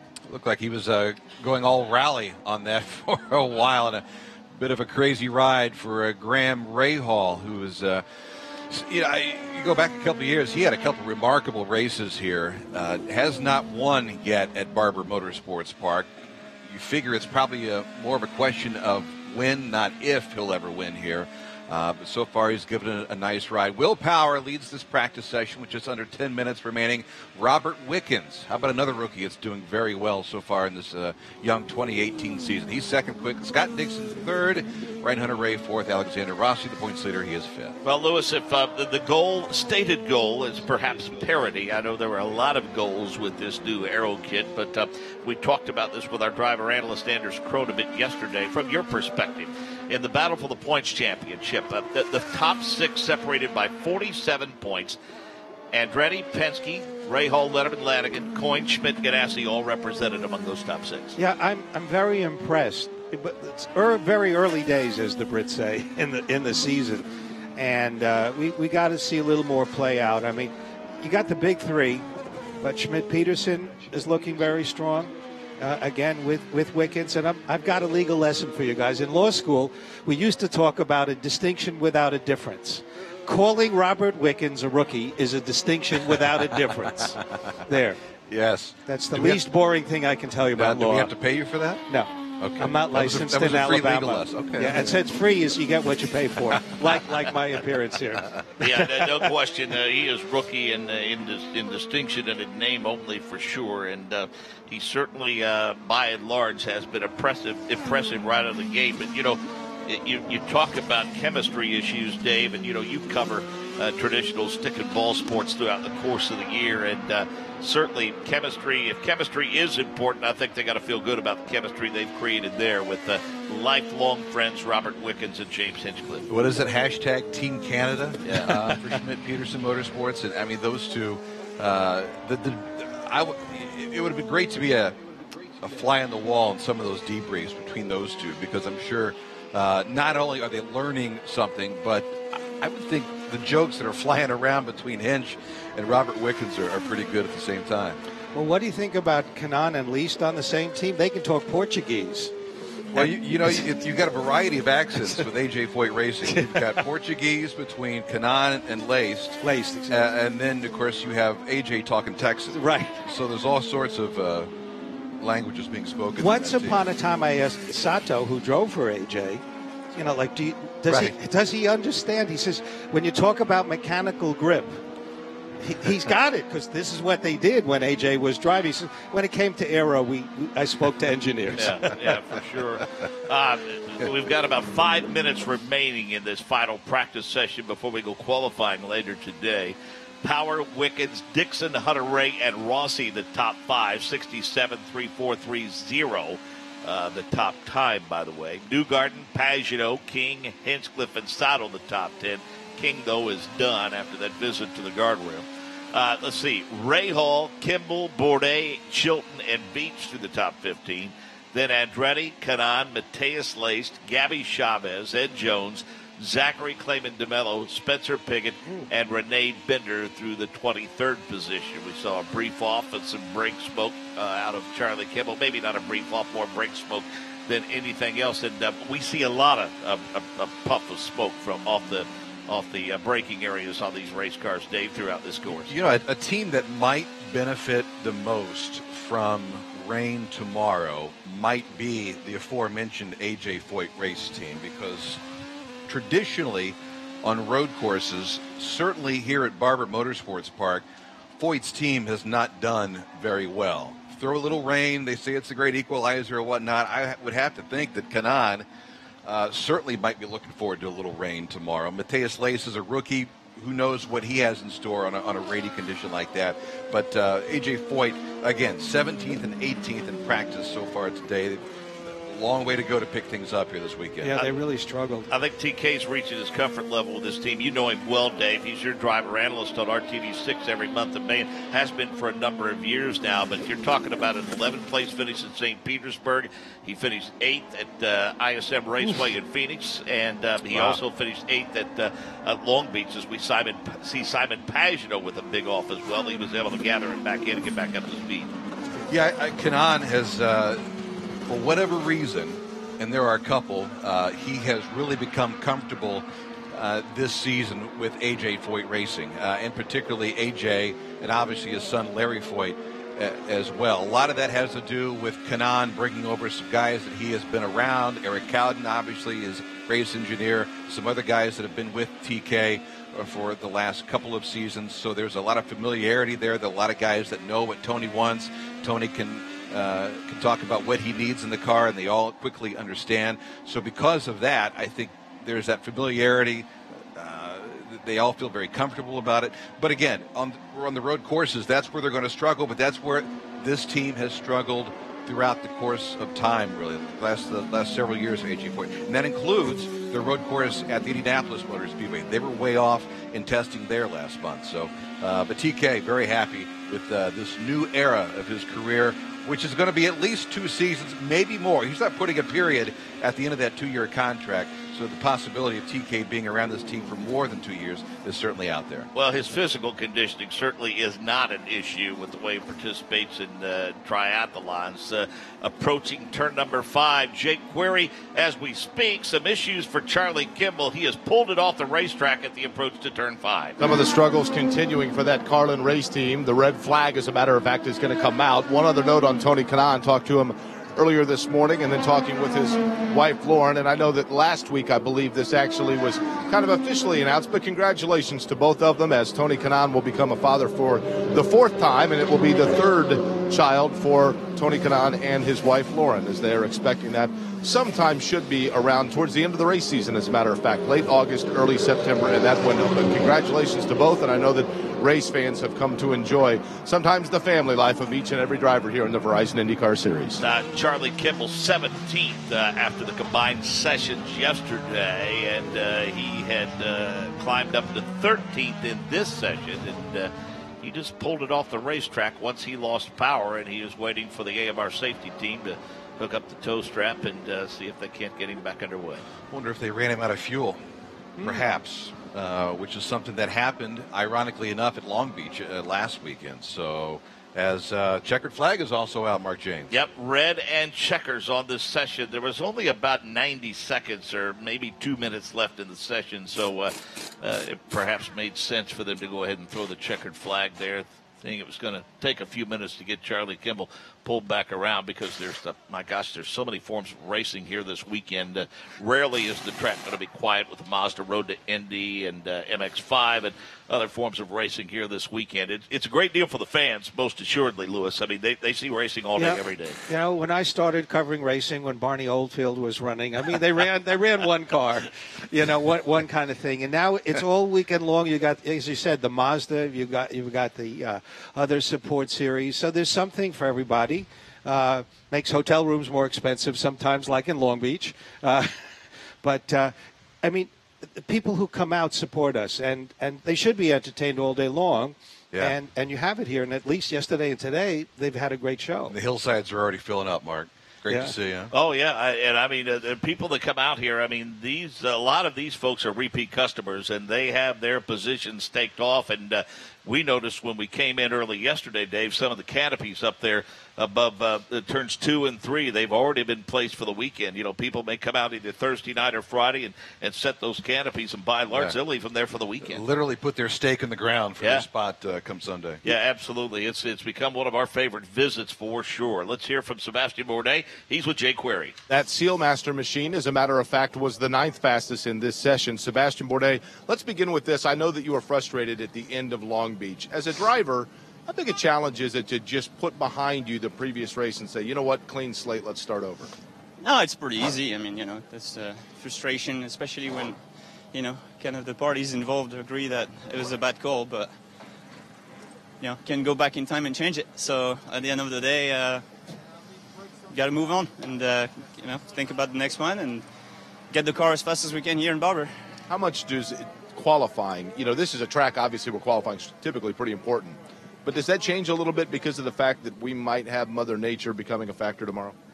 Yeah, I mean, it's just going to throw a curveball at everybody. But I think if you can start at the front, especially if it rains, it's pretty big help. You might be the only one who sees anything out there. So I just hope that we get the race in, you know, whether it rains, pours, or whatever, because I think we've been kind of notorious to try and not go when it's kind of in adverse conditions, and I think it's part of racing. So we got to get a man up and just do it. Always appreciate the time, Sebastian. Thank you. Sebastian Bourdais in car number 18. Michael? Yep, Scott Dixon comes home third in this practice session. Obviously, you guys did a little bit of changing to that car. What was your liking of it at the end of the session? I didn't really get to run it. You know, we had quite a few reds there and kind of messed with the flow, I think, for most people, just trying to get some good back-to-backs. But car seemed a little bit better this morning. We made some changes. It seems like we've got a really small window. It's really hard to get this car to be consistent. So yeah, I don't know. The PNC Bank car, I think once we get it in the right area, it's fast, but it's very easy to miss it too. But always love coming to Alabama and Barber Motorsports Park's fantastic facility, great fans here, and hopefully we can put on a good show come sun or rain tomorrow. Well, speak of that rain quickly, how much does that throw things off? Does it really matter the balance of the car if we do get rain?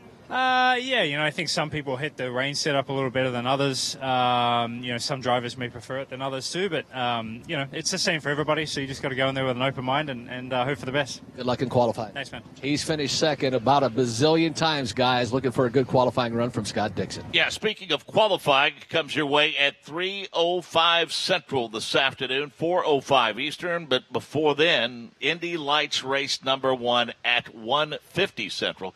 2:50 Eastern. Lewis, your thoughts and impressions as we get ready to go qualifying later today. Well, the cool thing I have to say is, again, the crowd. You talk about cars, but next week is Talladega, just up the road. And here we got people who said, we love IndyCar. And what inroads that all the years of this great race have made here. Qual, to me, as Bourdais said, though, I think the Fast Six and the qualifying is going to be crazy, because these tires just throw up so much water. The only person who's going to see anything is the leader. Yeah, Dave, first, your final thoughts. Pressure packed enough. Willpower, full 4 poles already here at Barber Motorsports Park. Wouldn't be surprised if he picks up number 5 this afternoon. All right, thanks to Lewis, Frank, and Dave first. Also, thanks to Jake Query and Michael Young for their efforts on pit road. On-site production and engineering by Rick Evans. The director of the Advanced Auto Parts IndyCar Radio Network is Wally Levin. I'm Mark Janes. So long for now from Barber Motorsports Park.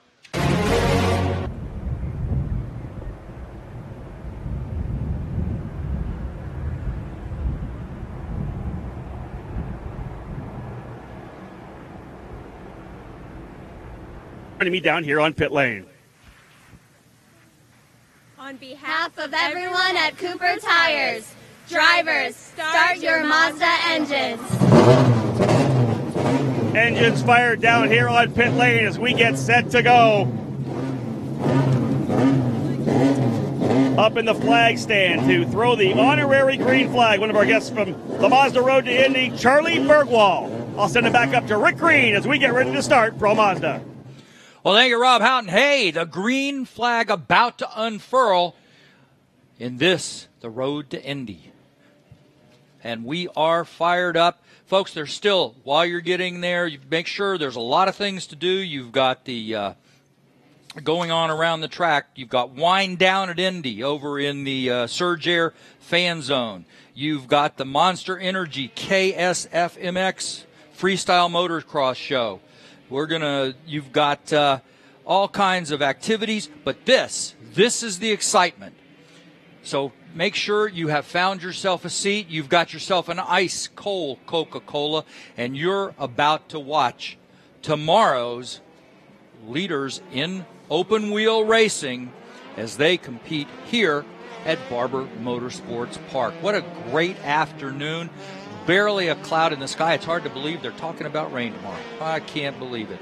The Honda Grand Prix of Alabama, you never know what to expect, but there's never, ever a lack of excitement here at Birmingham's America's premier racetrack.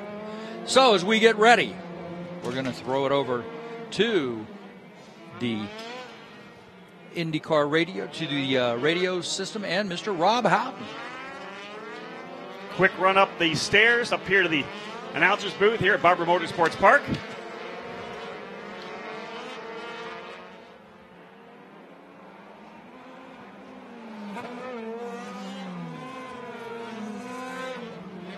Drivers getting an opportunity to try to bring these Cooper tires up to temp.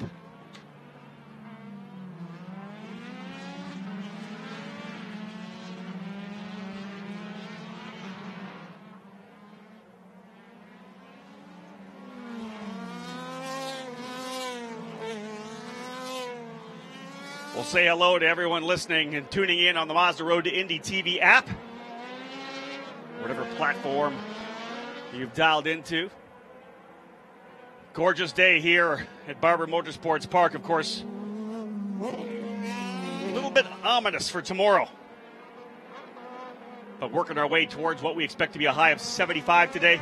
72 degrees ambient temperature, beautiful blue skies, whispers of some clouds. Otherwise, a picture-perfect day.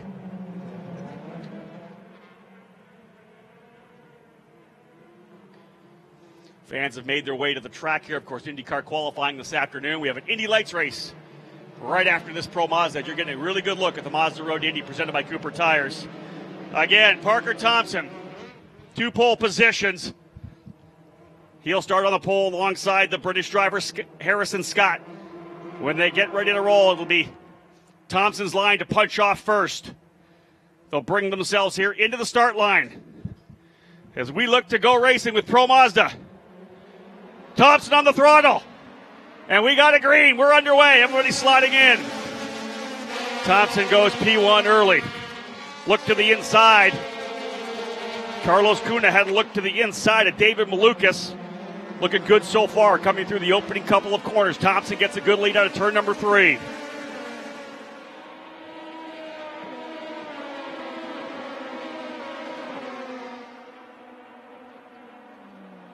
Thompson leads them down into turn number 5 for the first time. And 2 wide further back. Oh, one driver dropping a wheel. That's Cunha. He'll drop the right side wheels off on the exit of turn number 5 through 6 over to 7. Has to get off the throttle, and what is a very important part of the racetrack. You really need to pick up speed and have that exit momentum coming out of that corner. In doing so, I believe that allowed both of his teammates to slip by. Might have been Robert McGinnis and Rinus VK. We'll give you a full field rundown when they come across the stripe for the first time. Another driver dropping a wheel further back again. I wonder if that's Cunha. Tough part of this racetrack through turn 10 and 11, a very high commitment corner. Of course, back up through 12 and 13 as well. Here they come up to turn 14, 15, and 16.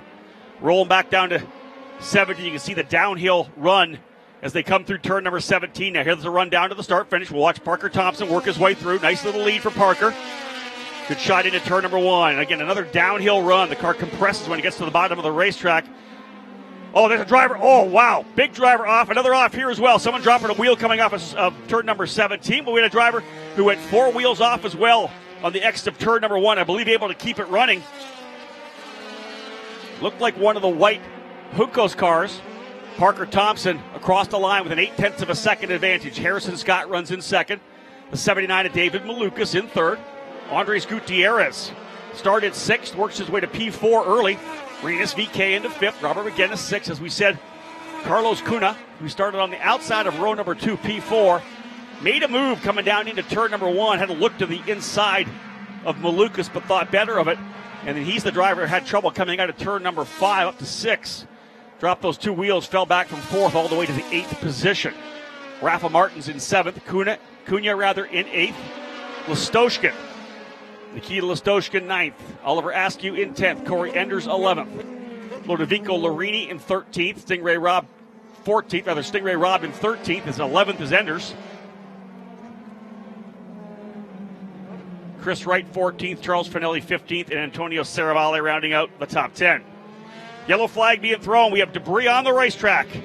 Full course yellow on lap number 2. Debris on track. One of the signs coming out of turn number 17.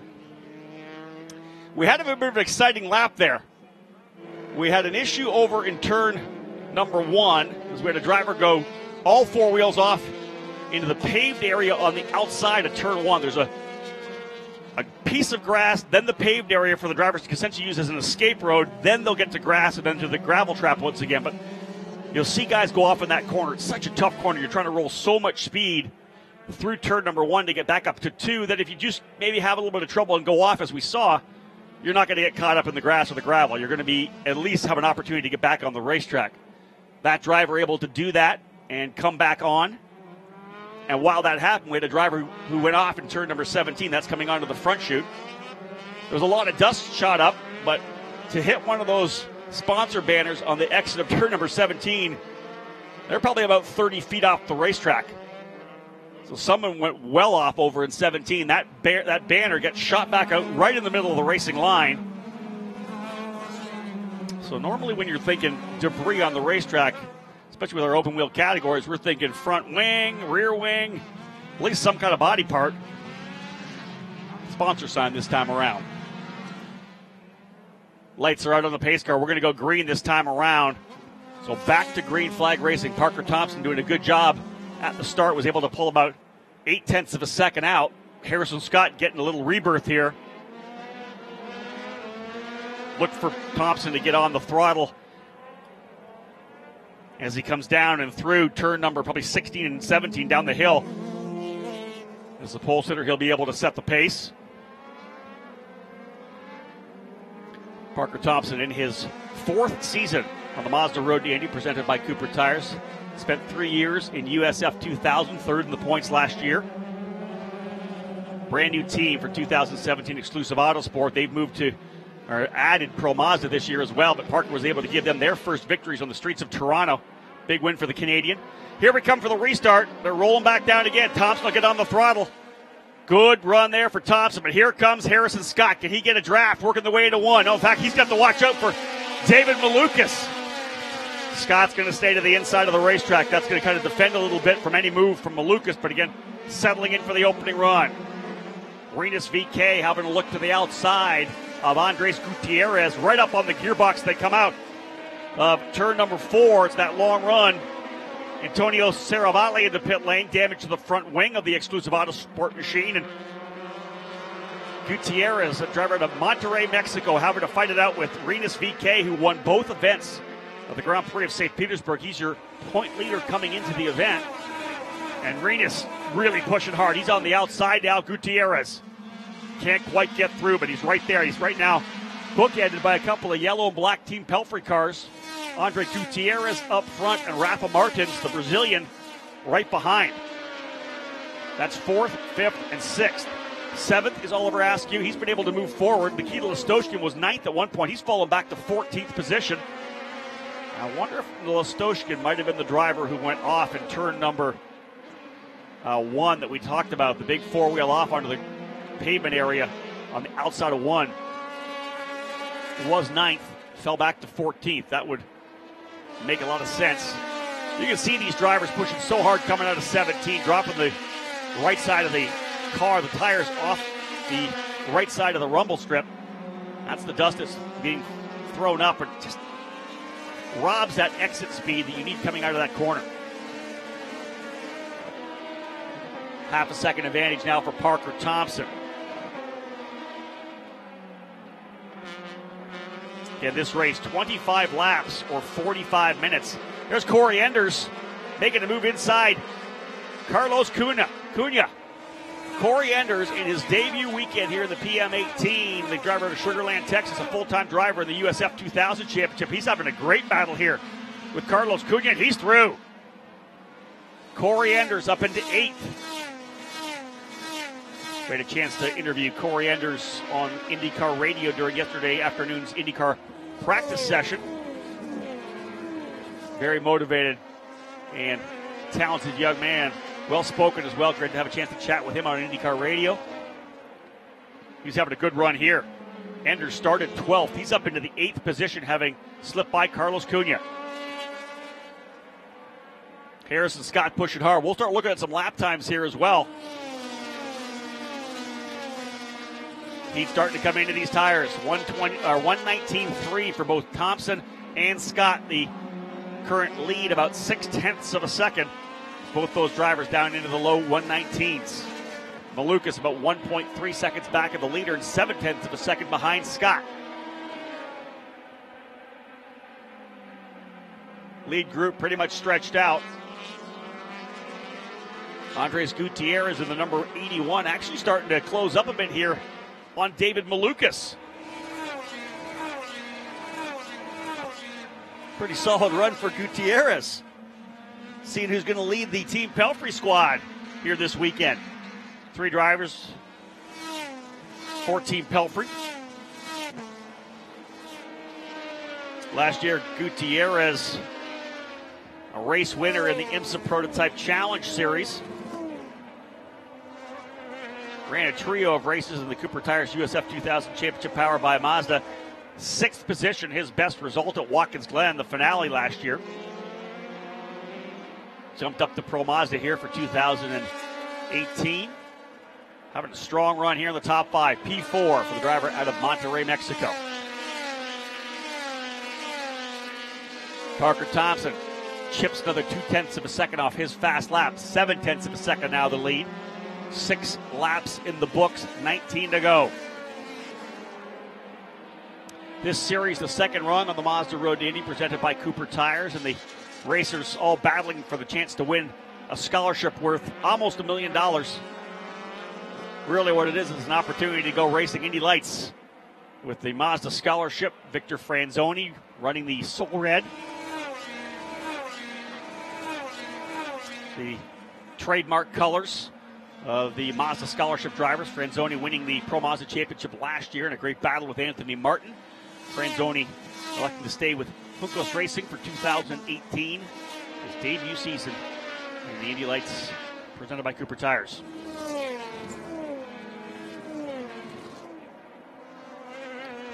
Antonio Saravalli back into pit lane here on the number 91. Again, a wing change early after some damage.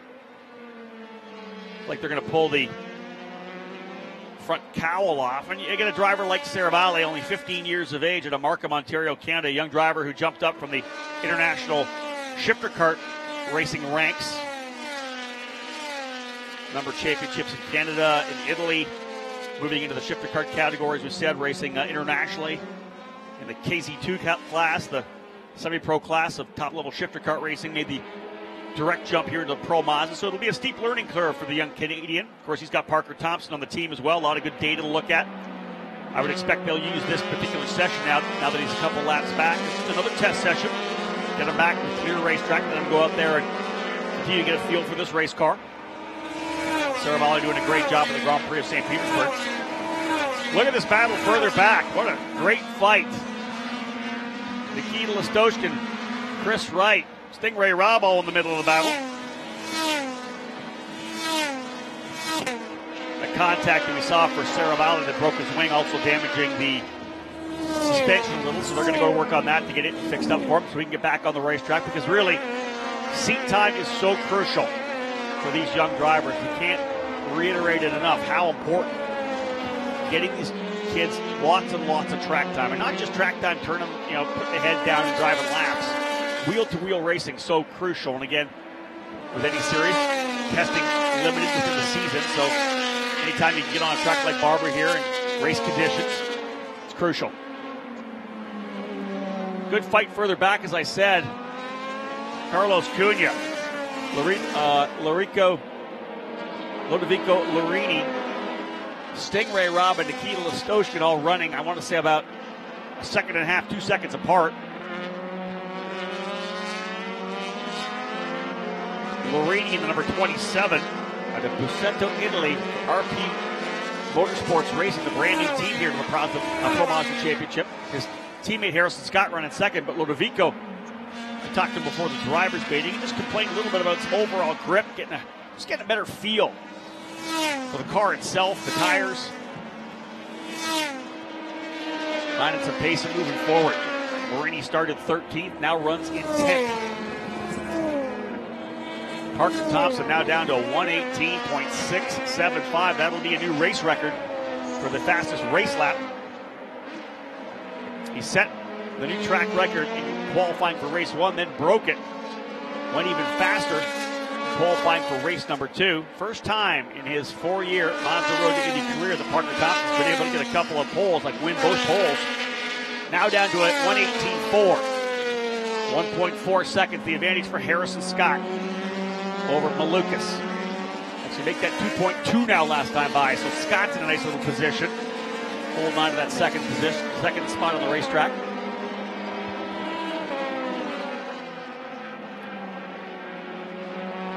Parker Thompson has definitely found a home here with Michael Duncalf at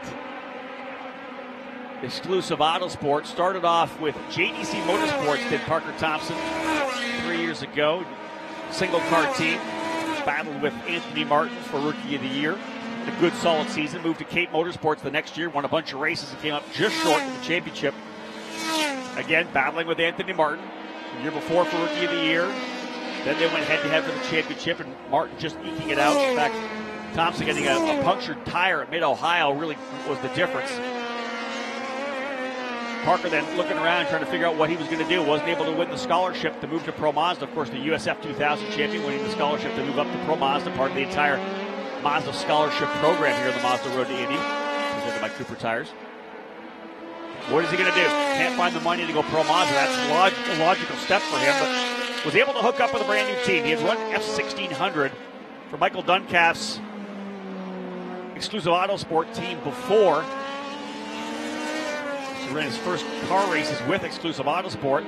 Exclusive was ready to go USF 2000 racing. They decided to hook up with fellow Canadian. Of course, Exclusive out of Saskatoon, Saskatchewan. Parker Thompson from Red Deer, Alberta. Two Canadian drivers in the Canadian team. They called the A-Team. Of course, coined off the iconic Canadian A phrase, EH. Hooked up last year to run USF 2000, and by mid-season they really found their form. Parker able to win a couple races, as I said, at the streets of Toronto. Did the same thing, won at Mid-Ohio. Just a great season all around. Parker finishing third in the championship and was really connected with the team. And when they said, hey, we're going to go Pro Mazda racing, we're going to take Parker with us. This guy's shown his pace, and I think that everybody in the Mazda Road Indy paddock knows how good Parker is both in and out of the car. That's one of the things about Parker. Speaks at a lot of schools to a lot of young people with his Drive to Stay Alive initiative. Again, talking to young kids, students about the dangers of texting while driving. It's a movement very near and dear to Parker's heart. As I said, talked to a lot of students throughout the season, throughout the year. Doing his talking on the racetrack here this weekend, that is for sure. 1.8 seconds, the current lead over Harrison Scott. Harrison Scott, definitely a driver to talk about as well. You know, you come in here with a pedigree, you're ready to make the move. Harrison had, been looking at the European ladder system like so many drivers do that begin their career karting in Europe, throughout Britain, wherever it may be, Italy. He ran the Euro Formula Open Series last year, did Formula Renault in 2016. That's a major series that a lot of drivers jump into. Did Euro Formula Open last year and dominated. 12 victories, 11 pole positions. Podiumed in 13 of the 14 races. So where do you go from Euro Formula Open? You're looking at F3. Something within that next jump up. Harrison said, you know what? An opportunity here with RP Motorsports. They're going to the Pro Mazda Championship. I'm going to go with them. I'm going to go focus on the Verizon IndyCar Series. And Harrison is a young driver that I'm really excited to have in the program this year. Great kid, lots of charisma. Talked to him a couple times here this weekend. And obviously very skilled. Got into a couple of little incidents at St. Petersburg. But no issues so far here this weekend. He has really adapted to this racetrack. We talked about having a guy like Max Chilton and Ed Jones in the Mazda Road Indy, and they come from racing over in England. And we look at some of the racetracks that they run here, and we ask them, which one does this liken itself to? You go to Road America, and guys will talk about Spa. You come here at Barber, and the iconic Brands Hatch was the first word that came out of Harrison's mouth. Of course, Oulton Park as well. The undulating, the elevation changes, a lot of flowing, fast-flowing corners. Harrison with a lot of experience at Brands Hatch is showing that, as he is very good here as well.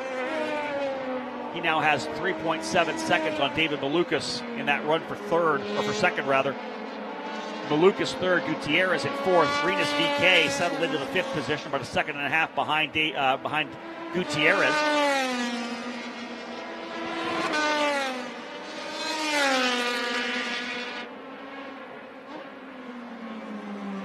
5 different teams in the top 5, and we talk about equality. First and foremost, the new platform, the Tanis-built PN18, tremendous race car that is making its debut here this year. We're shattering records everywhere we go. Shattered records at the Grand Prix of St. Petersburg, 4 seconds faster than the old Pro Mazda track record here at Barber, which was set back in 2014 by Spencer Pickett. Parker Thompson leading the way for Exclusive Autosports. Harrison Scott for RP Motorsports in second. David Malukas for BN Racing in third. Andres Gutierrez for Team Pelfrey in that 4th spot. And it's Renus VK for Juncos Racing in 5th. Then you've got Rafa Martin for Team Pelfrey. Then you've got Cape Motorsports and DE Force. Oliver Askew for Cape Motorsports in 7th. And Corey Enders for DE Force with the number 11 in 8th. So 7 teams, essentially all the teams, are represented within the top 8 on the track. Thompson now 2.8 up.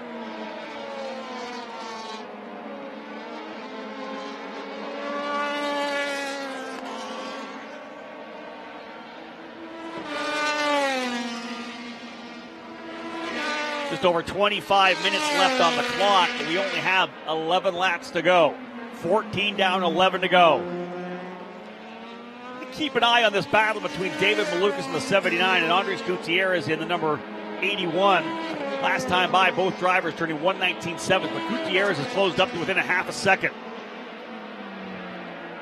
Gutierrez, the Mexican, closing up here in that brilliant yellow. Team Pelfrey number 81. Closes down to about 2 or 3 car lengths as they come to turn 5, but when you cook it down deep into the braking zone, that's going to allow your competitor who's not pushing quite as hard into the zone to get onto the throttle a little earlier.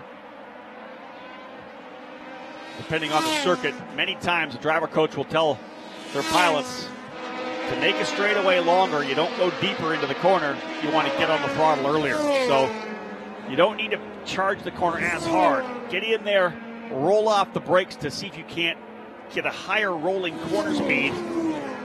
The better you get the car to rotate, the sooner you can climb back into the throttle. That's going to give you exponentially more speed down at the end of the straightaway. Parker Thompson again on to the front chute here. 15 laps down, 10 to go. 1:18.8. Harrison Scott a 1:19.9. Gutierrez in the Prisma-sponsored Team Pelfrey number 81. 0.2 quicker than Malukas last time by. He's got it down to 0.3 of a second. We could be shaping up for a battle for the final position on the podium.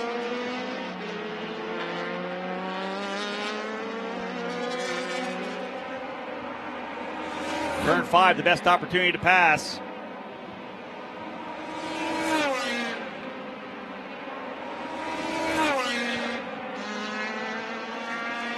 Keeping an eye on social media. Well, we call here a lot number of the journalists working hard, trying to find some information for us, listening into the scanners. Following Aaron Bearden on Twitter, listening into the radio communication between RP Motorsports and Harrison Scott, watching their gap of 3.3 continuing to raise from the leader. They're telling Harrison to take care of those tires. Want to hold on to second here. Not sure if that's going to be that big of an issue. Scott a 1:19.1, Malukas a 1:19.8 last time by, and he's going to have his hands full with Gutierrez here pretty soon.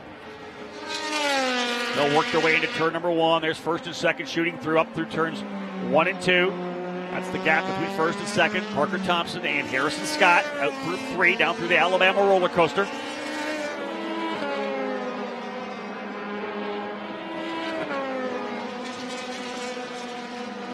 Michael Duncalf doing a great job putting together a quality group of drivers, staff, mechanics.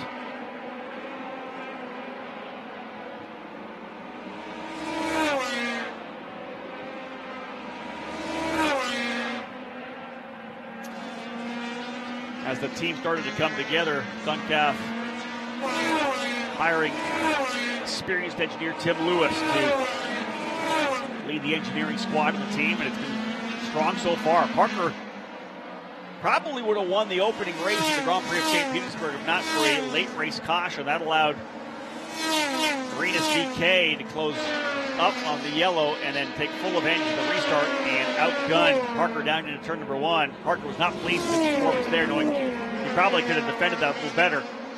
Nonetheless, coming home with second, leaves second in points and having a good run here.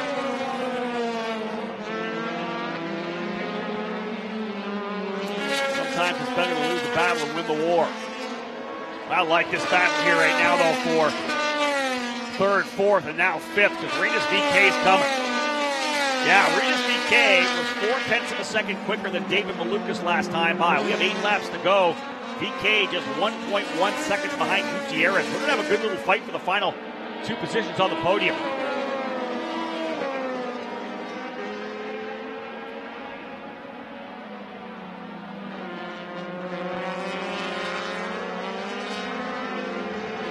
Coming through turn 5. That's the fight there for, I believe, 6th, 7th, and 8th. Rafa Martins, Oliver Askew, and Corey Enders. Oh, look how close Gutierrez is now to Malukas. Andres Gutierrez as they rocket down the back straightaway now. I'm going to say 5 or 6 car lengths to that quick part of the racetrack, but a good solid run here for Gutierrez, starting to put some pressure on Malukas. And you want to keep the pressure up, even though you may not be close enough to make that move. You keep the pressure up. That's all about trying to see if you can't coerce your competitor into making a mistake. All it takes here is to drop a wheel. We've seen it happen in so many crucial parts. You drop a wheel coming onto the front straightaway there at turn 17, you've lost that exit. We saw it happen to Carlos Cunha coming out of turn number 6, went a little wide through Charlotte's Web, dropped the wheel on the exit, climbing back up the hill, and he got passed by both of his teammates. Anytime you drop a wheel somewhere where you have to pull off the throttle and you lose that run down to the next straightaway, that's what this track is. You can see how many great long runs there are. You just got to keep that pressure up. That's what Gutierrez is doing. He has not even thought about relenting and trying to push by David Malukas. Same goes for Oliver Askew. He's starting to close up a little bit here on Rafa Martins. Both drivers 1:19.6 of last time by, but Askew, last year's USF 2000 champion, now has it down to less than half a second. One of the tough things about this race car, and again, it makes a lot of downforce. And the biggest thing is, in some of these fast sweepers, you try to get up behind someone. The minute you're there and you're relying on the downforce to give you so much grip and keep you in your line, when you lose the air off the front wing, that car's called aero wash. You'll get in that, in that dirty air behind the car in front of you, and the front end just wants to push out because you've lost the downforce off the front wing. You almost have to pop out on a different line.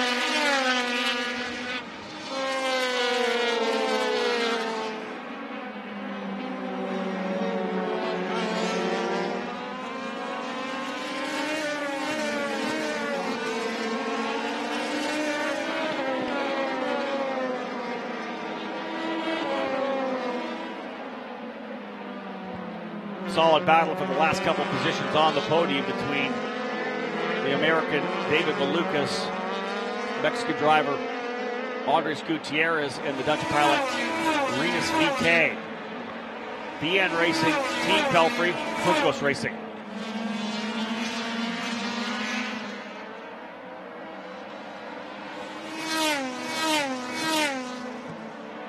The damage for Antonio Serravalle, enough to put him on the sidelines. He was not able to return. They'll get that car dialed back in for tomorrow morning, put him on the racetrack for what will hopefully be a dry race. Doesn't look that way, but checking weather.com myself, looks like light rain potentially in the morning, heavier stuff in the afternoon. So, to be honest, probably a good training opportunity for these young drivers in Pro Mazda and Indy Lights to get some time in the wet.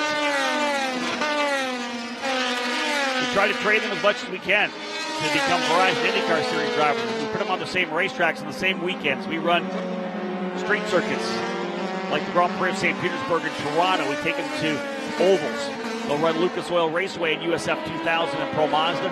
They also run Gateway Motorsports Park in the Pro Mazda category. Of course, Indy Lights running the Freedom 100, Iowa, and Gateway. So we give them everything we can. Permanent natural terrain road courses as well, like Barber Motorsports Park, Portland, Mid-Ohio, Road America. In the past, Watkins Glen, Laguna Seca. Dry weather racing is irregular. In the wet, it just doesn't happen a lot, but you have to have that experience. Even the young drivers when they're in karting, to get the opportunity to run in the rain, in the wet, tough conditions, because the spray is one of the things, the minimal visibility. Traction's one thing, but you get behind someone, that visibility's there. You're trying to pick up different cues on the side of the racetrack. It's all an experience you need to know if you're going to be successful in the Verizon IndyCar series. If indeed we run a wet race tomorrow, like we will in IndyCar, those drivers will be happy to have run and had experience in the wet on their way up the ranks. 21 laps down. Thompson, your leader, by 4.3 seconds. Harrison Scott runs in second. David Malukas in third. Andres Gutierrez in fourth. Renus VK in fifth spot.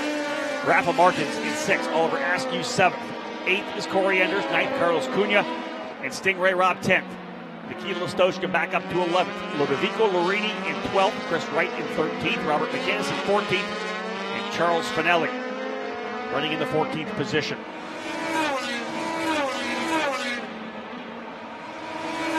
Fast lap of the race. Worth a point as well, as is most laps led. Parker Thompson getting it all done right now. Trying to get a full brace of points. As all these drivers look forward to that finale weekend at Portland International Raceway, where the Verizon IndyCar Series returns to the Pacific Northwest. The finale for the Mazda Road Indy presented by Cooper Tires. We'll have the banquet on Monday night. We won't know who's going to take the championships until Sunday afternoon. It's a long way to go till we get there. We head to the month of May after Barber Motorsports Park, the road course at Indianapolis Motor Speedway. Of course, then the Freedom 100, the Carbonite Classic at Lucas Oil Raceway for all three of our runs. June, we looked ahead to the iconic Road America. 3 laps left to go here for Parker Thompson. 4.2 seconds the advantage. Let's have a look at some of these races on track. Oliver Askew continues to try to close here on the number 80 of Rafa Martins, the Brazilian. That battle for third, fourth, and fifth has gapped out by about 6 to 9/10 of a second.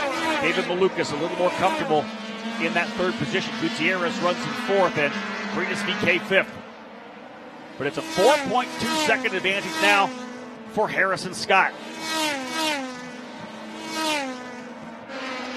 Parker Thompson a couple of years ago, 2 years ago, double winner here at Barber Motorsports Park in USF 2000. He would love to lock in that first Pro Mazda race win as well. It'll be the first one for exclusive Autosport in Pro Mazda. This team has become a powerhouse here in the Mazda Road to Indy.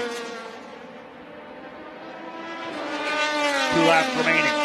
Gutierrez looks like he's going to give it one more shot in the 81. Cooled them tires down a little. Yeah, he was quicker by 0.3 of a second last time by. He's only 0.4 back. That battle for third. Final run on the podium not done. Malukas in the 79 and Gutierrez in the 81.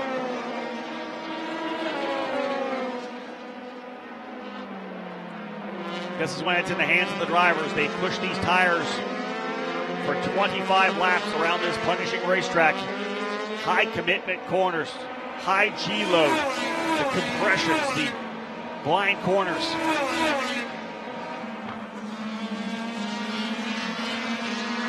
Stingray Robb, 10th, Carlos Cunha in 9th. They're close together as well, separated by just about a half a second. Number of close battles here, a half second back. David Malukas responding on the challenge. White flag will fly for Parker Thompson, the young Canadian driver. He's got the decal of the Humboldt Broncos on the side of the exclusive Autosport number 90. Of course, all of Canada mourning the loss of that, at least the loss of a number of the players from that junior A hockey team and several members of the staff in the bus accident just not long ago. Of course, hashtag Humboldt Strong trending in Canada as everyone mourns the loss of those players. Exclusive Autosport from Saskatoon, Saskatchewan, one of the prairie provinces in Canada where hockey is so important. Of course, Parker Thompson from Red Deer, Alberta as well. They have that on their minds throughout this weekend, the decals on the car. And Parker Thompson looking to finish things off here. Don't see any aggressive wheel-to-wheel battle for the position. Thompson will run down the back straightaway over to turns 12 and 13. Parker Thompson looking to win his first Pro Mazda race here at Barber Motorsports Park. He'll work through the last couple of corners. What a great way to get this weekend off.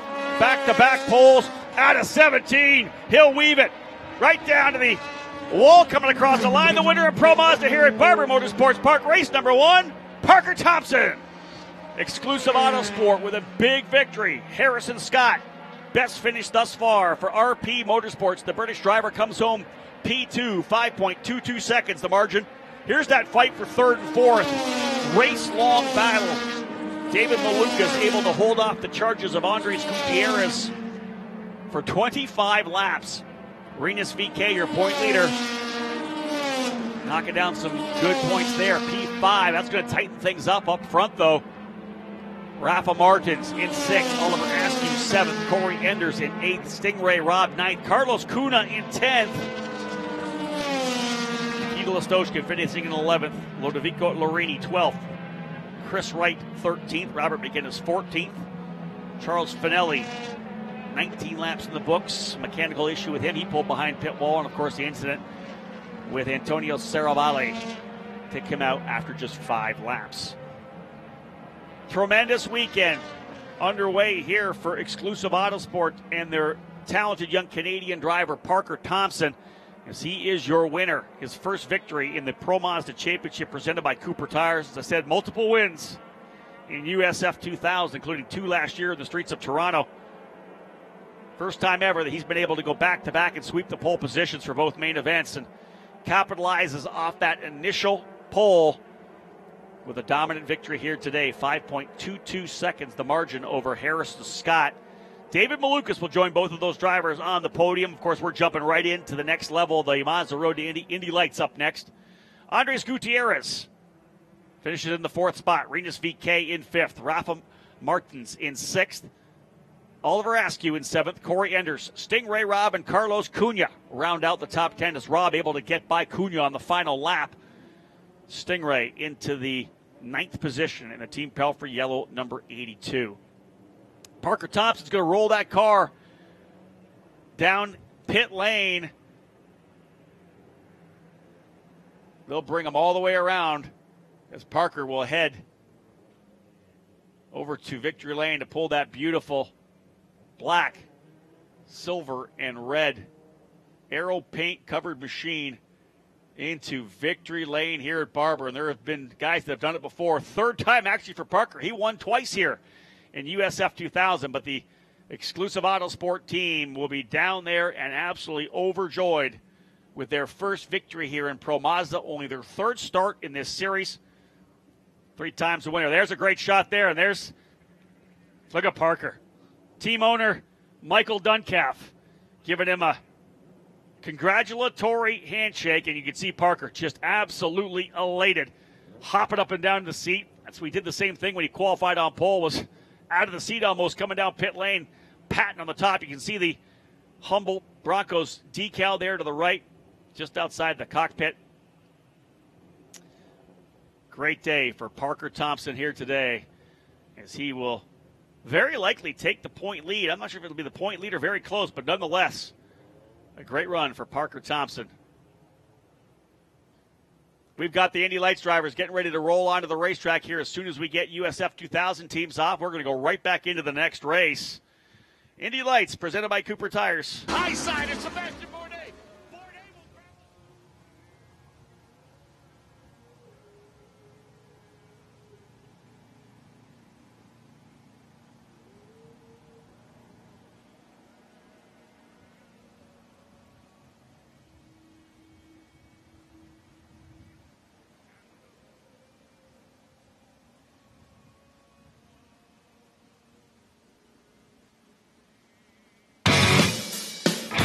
from the Barber Motorsports Park in Birmingham, Alabama, this is the Verizon IndyCar Series on the Advance Auto Parts IndyCar Radio Network. On a picture-perfect, beautiful day here in Birmingham, Alabama, it's time to go racing in the Indy Lights Series presented by Cooper Tires on the Advance Auto Parts IndyCar Radio Network.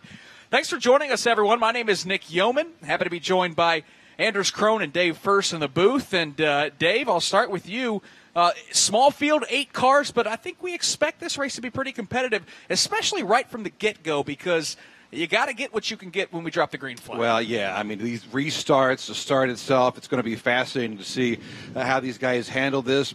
Colton Herta on the pole. Pato O'Ward has been very fast throughout the course of the weekend. So has Santi Urrutia. So keep an eye out in Turn 1 here this afternoon. We'll see what happens. Turn 1 might just determine who wins this race today. Former Indy Lights driver Anders Krohn joins us as well as our driver analyst this season. And Anders, for Colton Herta, this season was all about minimizing the mistakes and probably trying to find a little bit of consistency.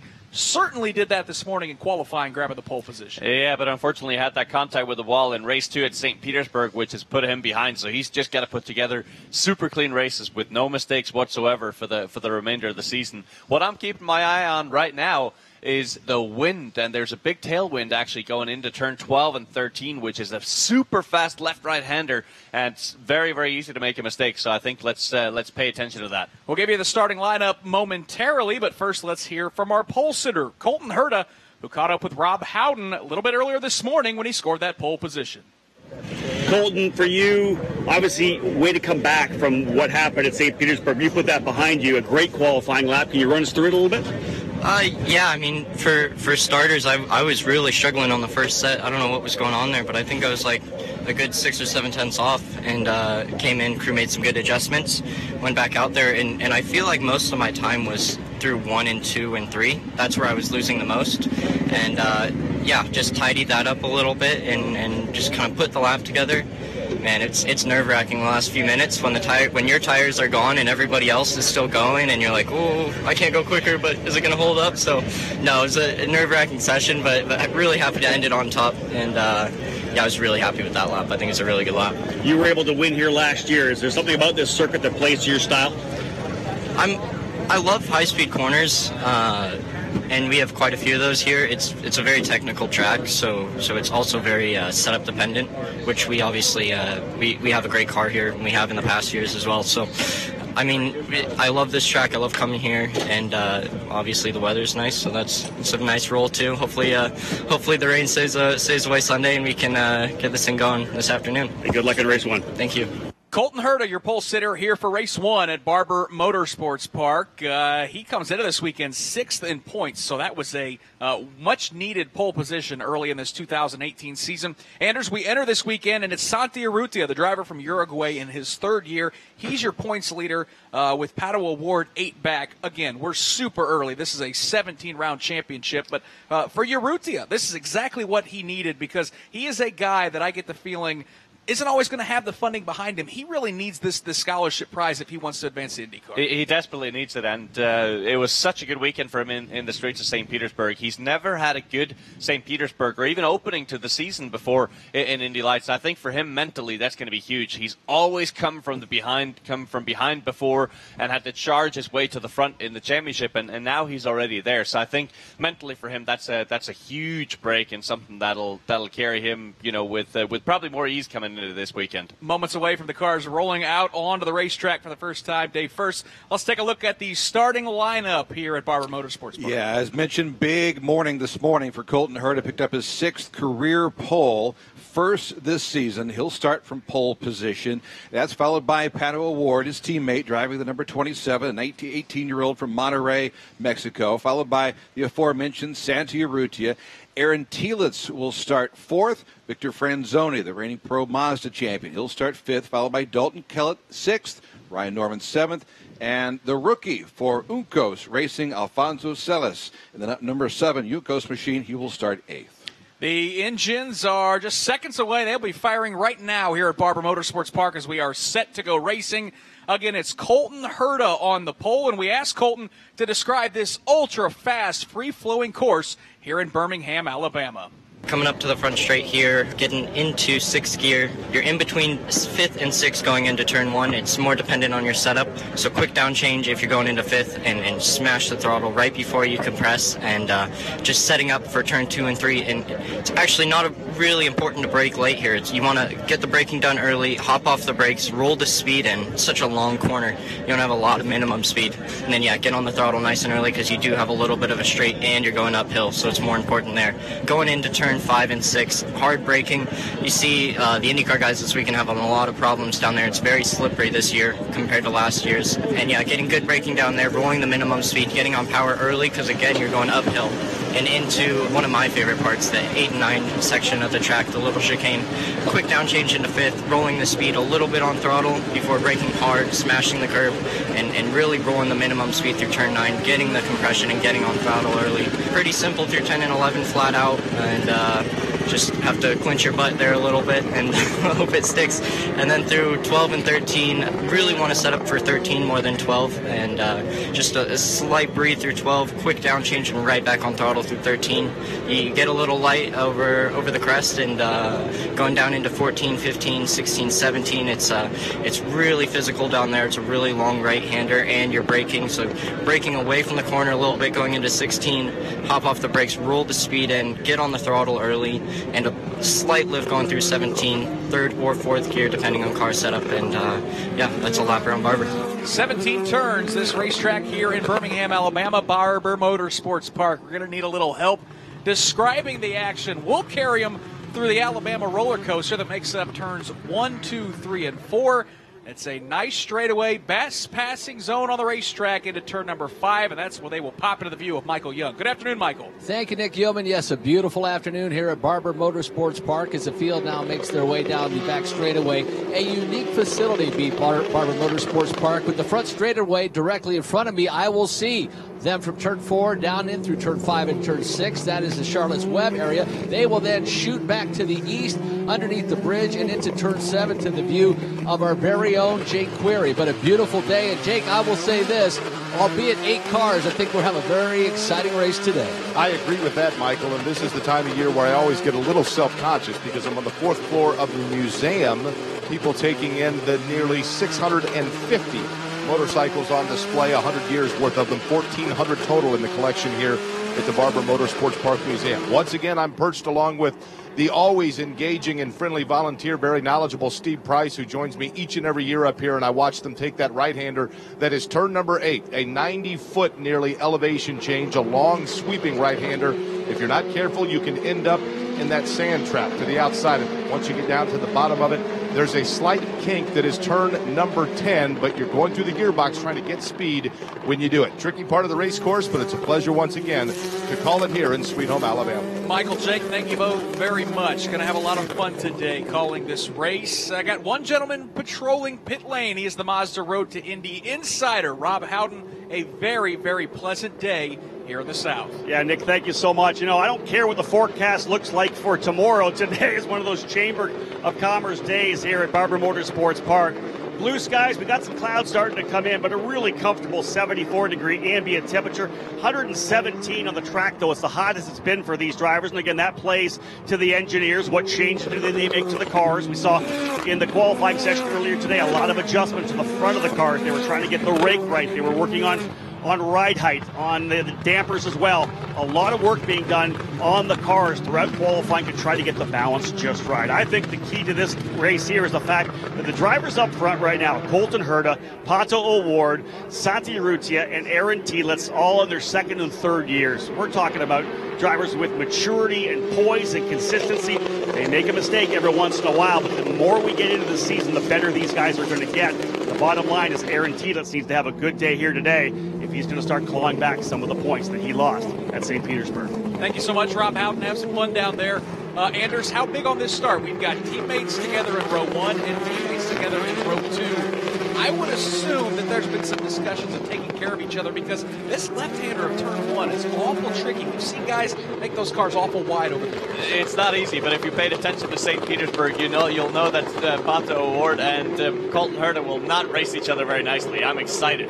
Here we go, 8 cars here at Barber Motorsports Park. This is the Indy Light Series presented by Cooper Tires. The field rolls out of turn 17. They'll see the green flag, and Colton Herta is on it. He's got Santi Urrutia right up underneath the gearbox. Pato O'Ward throws it in on the outside, and O'Ward's going to secure the second spot. Urrutia, he'll charge on the outside, trying to grab that second spot, and Dalton Kellett is spun further back. It's a 3-car making a 4-car incident as Kellett makes contact with Aaron Thielitz.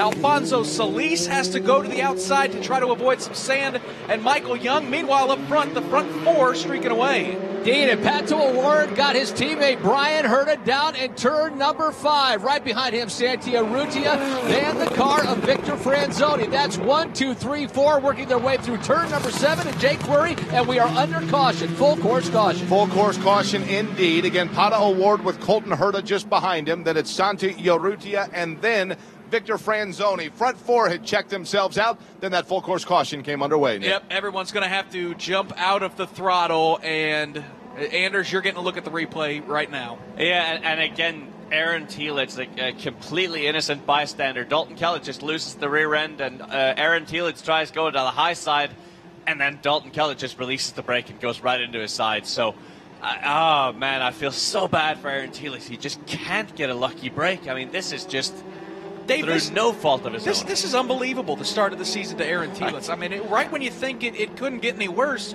boy, oh boy, it sure does. Wasn't he the Pro Mazda champion just a couple of years ago and was riding high in this Mazda road to Indy?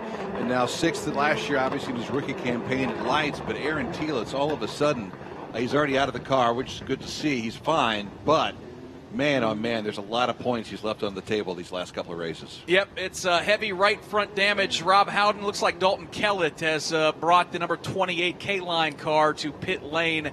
A frustrating start to the race for some of those drivers needing some points early in this season. Yeah, Kellett coming in right now, Nick, but the craziness was the Juncos drivers, or Juncos crew running across the track. They wanted to have a good look at Alfonso Solis's car when he came through. Obviously, Alfonso to the outside, like Aaron, taking evasive maneuvers to try to get around the spinning Dalton Kellett. They're going to go to work on that front wing. In fact, they got that changed super quick. The sound you hear there, Dalton Kellett down and away. They were able to get things fixed up for him. But again, I wouldn't be surprised to see Alfonso Solis in here as well for Juncos Racing, as they got a good look, Nick, at the car as he came by at slow speed, at pace car speed here on the front straightaway. Yeah, Solis had to make an evasive maneuver and drive far off of the racetrack, but it didn't look like he made contact with anybody. As, again, it looked like it was a 4-car accident. Ryan Norman had to get his car woed up and slowed down pretty significantly as well. Anders, as for Pato O'Ward, he was on it out of the Alabama roller coaster, took advantage and took the lead here. He was, and it's no surprise. This morning he was on his very first 2 laps in qualifying, was 6/10 clear of the field. So he is an absolute animal on opening laps. And I was actually very surprised to see Colton Herta open the door as much as he did into turn 5. And an easy way to just protect your position there is go to the inside, protect it, and make the overtaking driver, or the driver trying to make an overtake, go around the long way round. And didn't do that. And as soon as Pato O'Ward sees an opening, he's going to go for it. Anders, you know Brian Bellardi pretty well. Raced for him in the Indy Lights Series. He really believes in Aaron Thielitz, and I think we've all gotten to know Aaron Thielitz over the years. Super nice kid, and he wants it pretty bad. This is just, I've never seen a guy start the season, the guy that we expect to be championship contender, have so many issues, and most of them have not been of his doing. It just shows you how cruel racing can be. I mean, all the odds can be stacked up against you. And going into the season, Aaron Thielitz has been quickest in just about every single preseason test. He's been the man in charge basically for every single session, and just to have all these compounding things come on top of each other is crazy. And it's in those times when you really need a team behind you that supports you. And I heard the story about Brian Bellardi. As soon as Aaron Thielitz came out of the car after his big wreck in St. Petersburg, Brian Bellardi said, "We'll get it sorted, we'll get you back on track." And that's just the kind of guy that Brian Bellardi is. He's the guy that always stands behind his team and behind his drivers. The great thing about Brian is that he grew up playing football. He's used to the ups and downs of sports, let alone motorsports. But if you're Thielitz, I mean, He's, 26 years old? How do you... What do you do? Yeah. I mean, it's easy to say, okay, it's not my fault. But when you're going to look at the points come tomorrow morning, man. Well, and I think the biggest thing is every single one of these drivers are in this championship to win that $1 million to move on to the Indy 500 and the Verizon IndyCar Series. And I think as he sees now, he's going to be looking at that and saying that's going to be nigh on impossible now with the points gap that he has. And that is the sole reason why Rice Lake Weighing Systems and all these local Wisconsin businesses have got behind Aaron Telitz, is because they believe in him to be a Verizon IndyCar Series driver, but they don't necessarily have the monetary funds to be able to support him there. Right. So they all think he can win the championship, as do we. We know he's capable. Yeah, absolutely. But just a horrendous start to the season. So where the path goes from here for Aaron Telitz, we obviously don't know. There's a couple ways to look at this. The good news for him is, hey, right now it's only an 8-car field. The bad news is it's only an 8-car field because a lot of these guys are going to have top 5, which if you compile enough, chances are you're going to win the championship at the end of the year. So it's a fine line. Aaron Telitz entered this weekend 36 points back of Santi Urrutia, 9th in points. We did have a few more cars racing at St. Petersburg, so this DNF here in round number 3 in race 1 of Barber Motorsports Park is another big hit. And Anders, again, it's too early to call anyone out of the championship mix, but for Telitz, you would think his goal now has to be, I got to go out there and just start winning races and impress car owners, because that championship prize at the end is now going to be one heck of an uphill battle. I'll get your thoughts on that momentarily. Rob Houghton, you're standing by once again with a very dejected driver far too early in one of these Indy Lights races. Aaron Telitz, yesterday you and I talked about the fact that in your 3 years, 4 years of racing in the Mazda Race Indy before this year, you didn't have any accidents. It just didn't happen. You finished all the races. The bad luck that plagues you right now, give me your thoughts right now. It's just crazy. Yeah, I got nothing. I mean, this was another incident just like the start of race 2 at St. Pete where it had nothing to do with me. Dalton's on new tires, threw it up the inside in turn 1, ran me off the racetrack into the grass, and then he goes ahead and spins out right in front of me in turn 2 and 3 and nowhere I can go. So that was awesome. Obviously just dejected, a little disappointed, a little angered. What do you do from here? Is it all about just going out and winning races? You know you can do it. You won 2 races last year. Is it all about just winning races now? Yeah, that's all that matters right now is just winning races. That's pretty much it right now. The team's obviously behind you. Good luck. Thanks.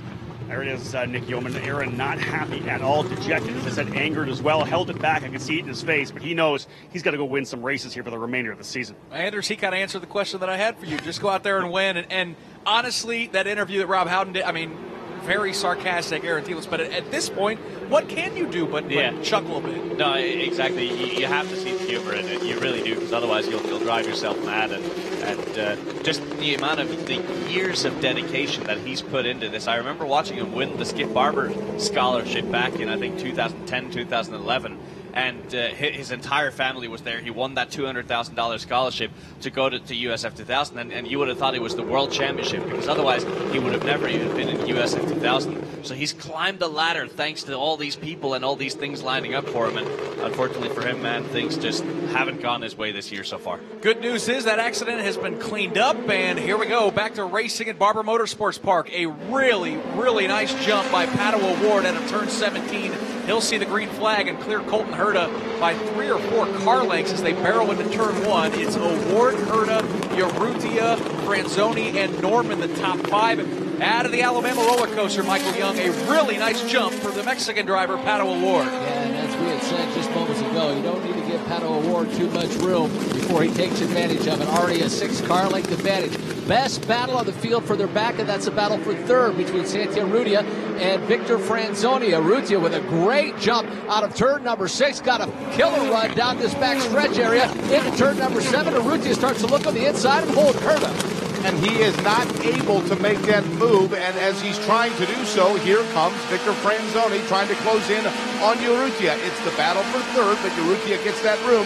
They move their way single file into turn number 10. Onboard shot, Anders. Santi Urrutia already sawing on that steering wheel. Yeah, and he's got to be careful here, because we do have 30 laps of racing here, or 50 minutes, and these Cooper tires have so much strain put on them, and especially around a place like this where the corners are all such long duration that you can easily burn them off. So he's got to be careful here. He's got to He can hustle a little bit on the opening laps of restarts, but after that, he's got to settle down. Dave, first, Pato O'Ward didn't waste any time. Look at that gap heading into turn number 1. That is a sizable gap. Of course, much of that is all thanks to that restart. I think that's one of the better restarts you're ever going to find anywhere, let alone at Barber Motorsports Park. And that's why he has over a second lead now in the field. Pato O'Ward leads the field out of the Alabama roller coaster. Santi Urrutia, Michael Young, 2 car lengths back to Herta. Yeah, not quite sure what happened on that last restart lap, but he has got a much better handling machine since the last time around. Drops to about 3 car lengths behind Colton Herta. Then it's Victor Franzoni about 8 car lengths back, but so far clear sailing for Pato O'Ward. It's interesting, Michael, because entering turn 8 and 9 in that combo is an area where you can kind of condense in the accordion, but then once you get back down to the straightaway, those with a faster car are able to get themselves some breathing room. Nobody better to do that right now than the leader, Pato O'Ward. Yeah, we see the onboard shot once again from Santi Urrutia.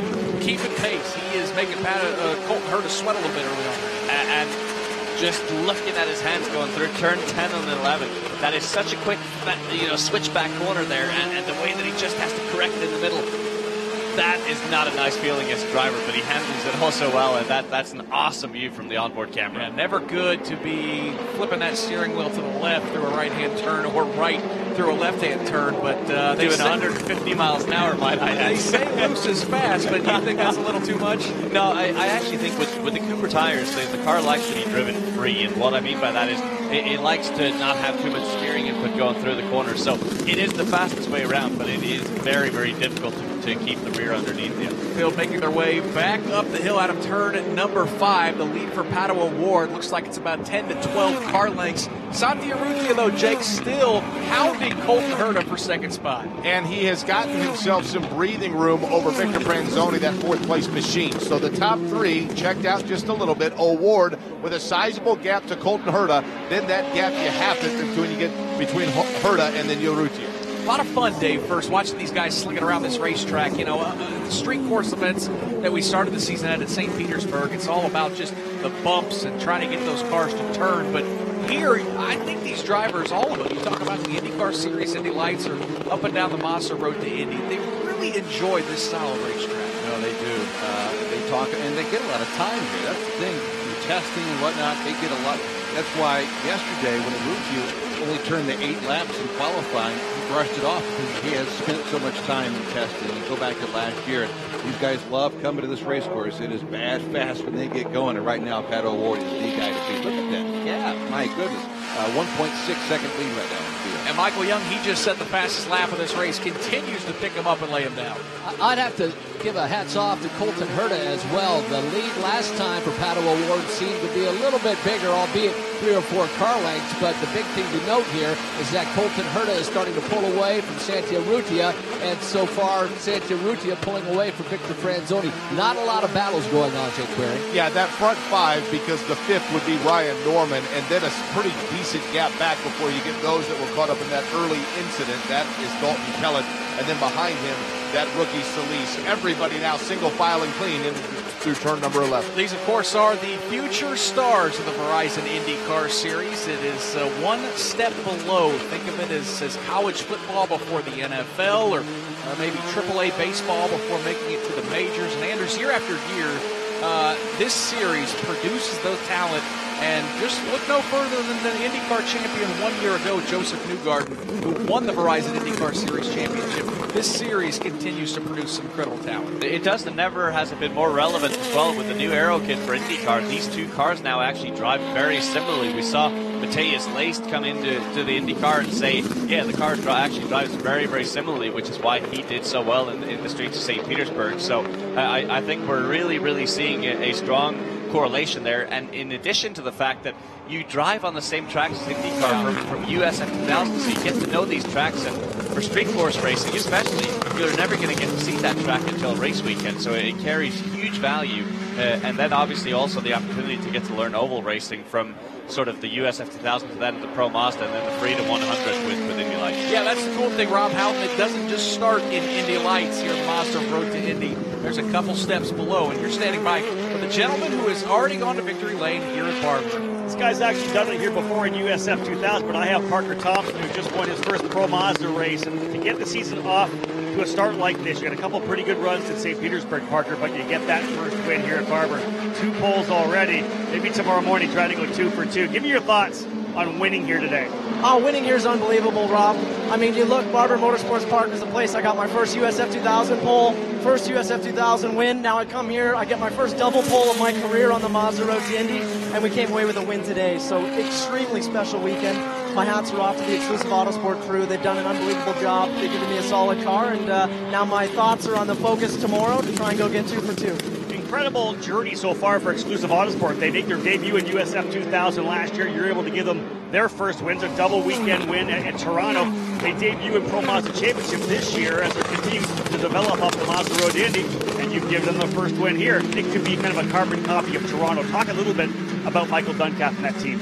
Oh, Michael Duncalf is probably the most aggressive team owner I know. I mean, you look at the Mazda Road to Indy, I don't think too many people buy into USF 2000, then go right into Pro Mazda their next year. But Michael works hard. He's the hardest working team owner that I know. He pulls a lot of late nights and a lot of early mornings getting his team together. He's assembled a great group of guys with Tim Lewis, my engineer, this weekend. And we're rolling. A lot of people don't realize this is only our second year on the Mazda Road to Indy.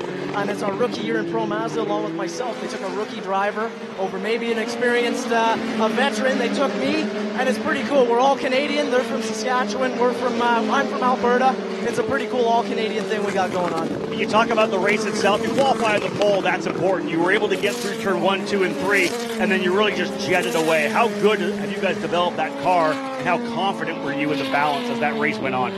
Man, I was confident. Honestly, the best car I've ever driven at Barber. It's such a nice edge here. I mean, you look at the track, it's so easy to make the car loose or make the car push. And the Exclusive Autosport guys, Tim Lewis in general, has done an amazing job this weekend giving me what I need. And all I got to do is put my feet and my hands right, and it seems like it goes. Congratulations and good luck tomorrow. Thank you very much, Rob. And a big shout out to the Humboldt Broncos. We're racing for them this weekend. They were a hockey bus that crashed in Humboldt, Saskatchewan. My team owner's from Saskatchewan, so we dedicate this win and this pole performance to them. Nicely done. Thank you very much. Nick Yeoman, he's got the Humboldt Strong and the Humboldt Broncos logo on the shirt. He's got it on the car, and that was one of the big things. 2 Canadians, so of course Parker from Alberta and the team from Saskatchewan, those prairie provinces that just take hockey as really a religion in Canada, and to lose those players and staff members like we did from the Humboldt Broncos. I know they're here and very proud that they're able to take them to victory lane. Yeah, that was really a tough story to hear in the last couple weeks of that accident. And as much as hockey means up there to the Canadians, Dave First, that was something that I was glad to see that story made national news. You don't want to see those type of things, but certainly just a massive tragedy there in Canada, and good to see young Parker Thompson paying tribute. It's touched so many people, not only in Canada, but the United States as well. Hockey fans everywhere, many of them displaying hockey sticks outside their homes, outside their front doors. I know back in Indianapolis, Scott Goodyear, longtime IndyCar driver and analyst for ABC, and he did the same thing to his home. So, and last week of Long, walked by the motor coach, the trailers for James Hinchcliffe and Robert Wickens. They displayed some hockey sticks outside their trailers. So nice to see, heartwarming, certainly. No matter what sport you're involved in, certainly with this IndyCar community. And Anders, in terms of Parker Thompson, that is a talented young driver, and one that IndyCar and Indy Lights fans better keep their eye on for the next couple of years. They absolutely need to. I mean, he was just on absolute fire with Cape Motorsports in USF 2000, and made kind of a strange transition last year to Exclusive Autosports' first year on the Mazda Road to Indy in USF 2000, and they struggled at some races, were extremely strong at others. So I think what they really have their eyes set on this year is leveling out the lows and just kind of evening the highs, and they've done a great job. They were solid in the streets of St. Petersburg, obviously flying here this weekend, and now they just need to go into the month of May with a strong mindset as well. Tell you what, Michael Young, pretty good battle picking up for 4th position between Victor Franzoni and Ryan Norman. It's interesting when Victor Franzoni gets down into turns 5 and 6, he swings it wide where Ryan Norman chooses to go over the curbing there, and that's just slowly but surely allowed Ryan Norman to carve that lead that he has over Victor Franzoni. I'm speaking of, just slowly gapping that down. I think about 3 car lengths, Nick Query. And it starts to gap up even closer to that as they work their way through turn number 9. Then all of a sudden Norman falls back just a little bit, Franzoni gets himself a little bit more breathing room on the straights. Franzoni, the rookie driver, he drives that Soul Red Mazda as the scholarship winner, as the Pro Mazda champion from 1 year ago.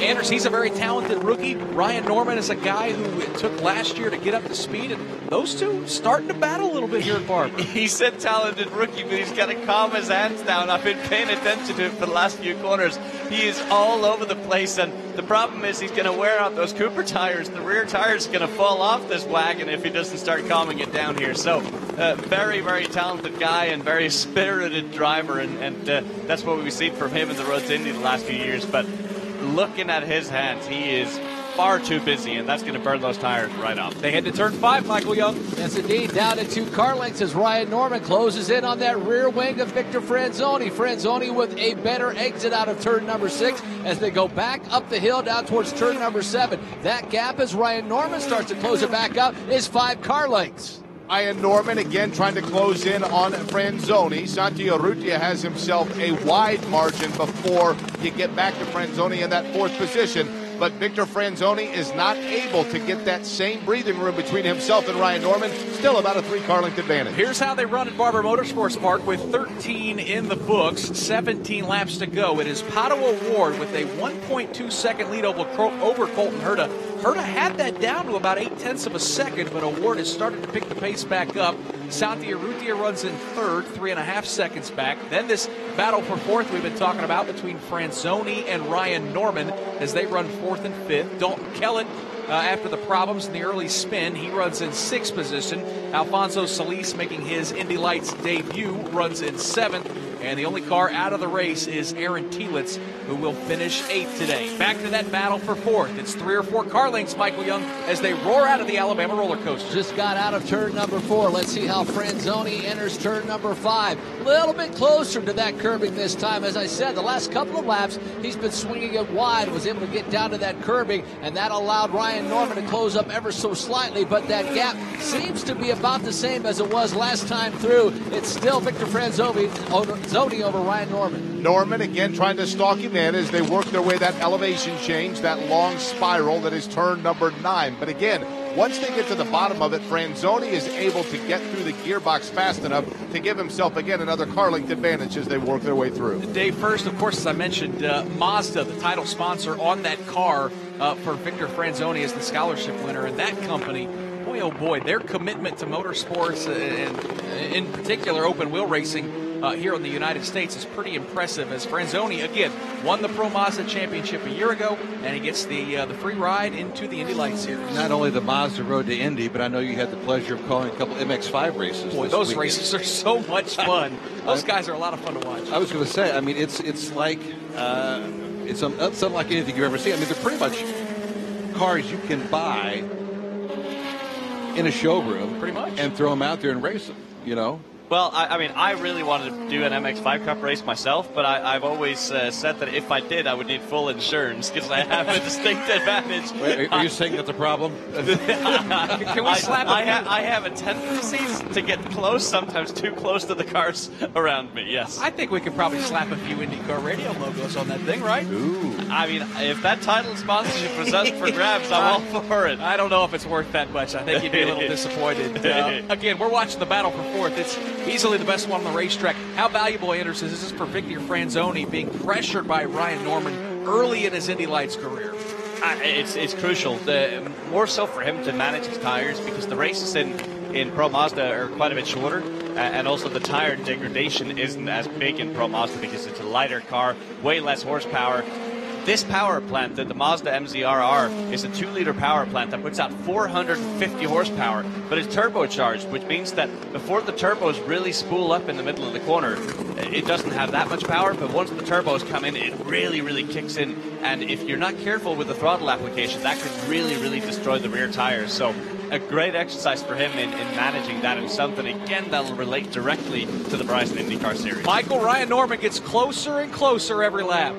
look to the inside this past time by Franzoni. The last lap actually locked him up. We saw a lot of tire smoke. Those Cooper tires so heated up when Franzoni locked up the brakes into turn number 5. Norman able to close it up again. Jake queried that gap now to about 2 car lengths. Right, I'll tell you what, this time by, Norman went a little bit lower to the inside of the racetrack. That allowed him to make up some room, but he was not able to do it all the way through the sweep. The distance is still the same now in through 12. Back up front, Pato O'Ward's lead was 1.2 seconds. Now it is down to 9/10 of a second as these two drivers that are teammates competing for Michael Andretti make their way back up the front straightaway. Let's see what it's at the line. It was 9/10 of a second. I think it's going to be pretty close to that again. Across the line, 9/10 of a second again. So Anders, Colton Hurt is doing a good job of at least keeping the pressure on Pato O'Ward, who just locked him up a bit in turn 2. He is indeed, and I was just going to say that I wonder if Pato O'Ward is just saving his tires and not overdriving the car as he did in the streets of St. Pete when he made a mistake and went off the road when he was dominating that second race and then ended up finishing 7th. But yeah, then he had that slight lockup, and you want to be really careful with those lockups because you can so easily get a flat spot on those tires, and then your pace drops dramatically. And Dave First, these are two very, very talented drivers that we expect to compete for the championship. Had up and down weekends at St. Petersburg. I thought Pato O'Ward was going to sweep the weekend and had a 7th place finish in round 2. And then as for Colton Herta, again, trying to minimize those mistakes here in 2018. Think about the way O'Ward started the season. Led 35 laps in the opener, led 27 laps in the second race, that Sunday race at St. Pete, but then finished 7th.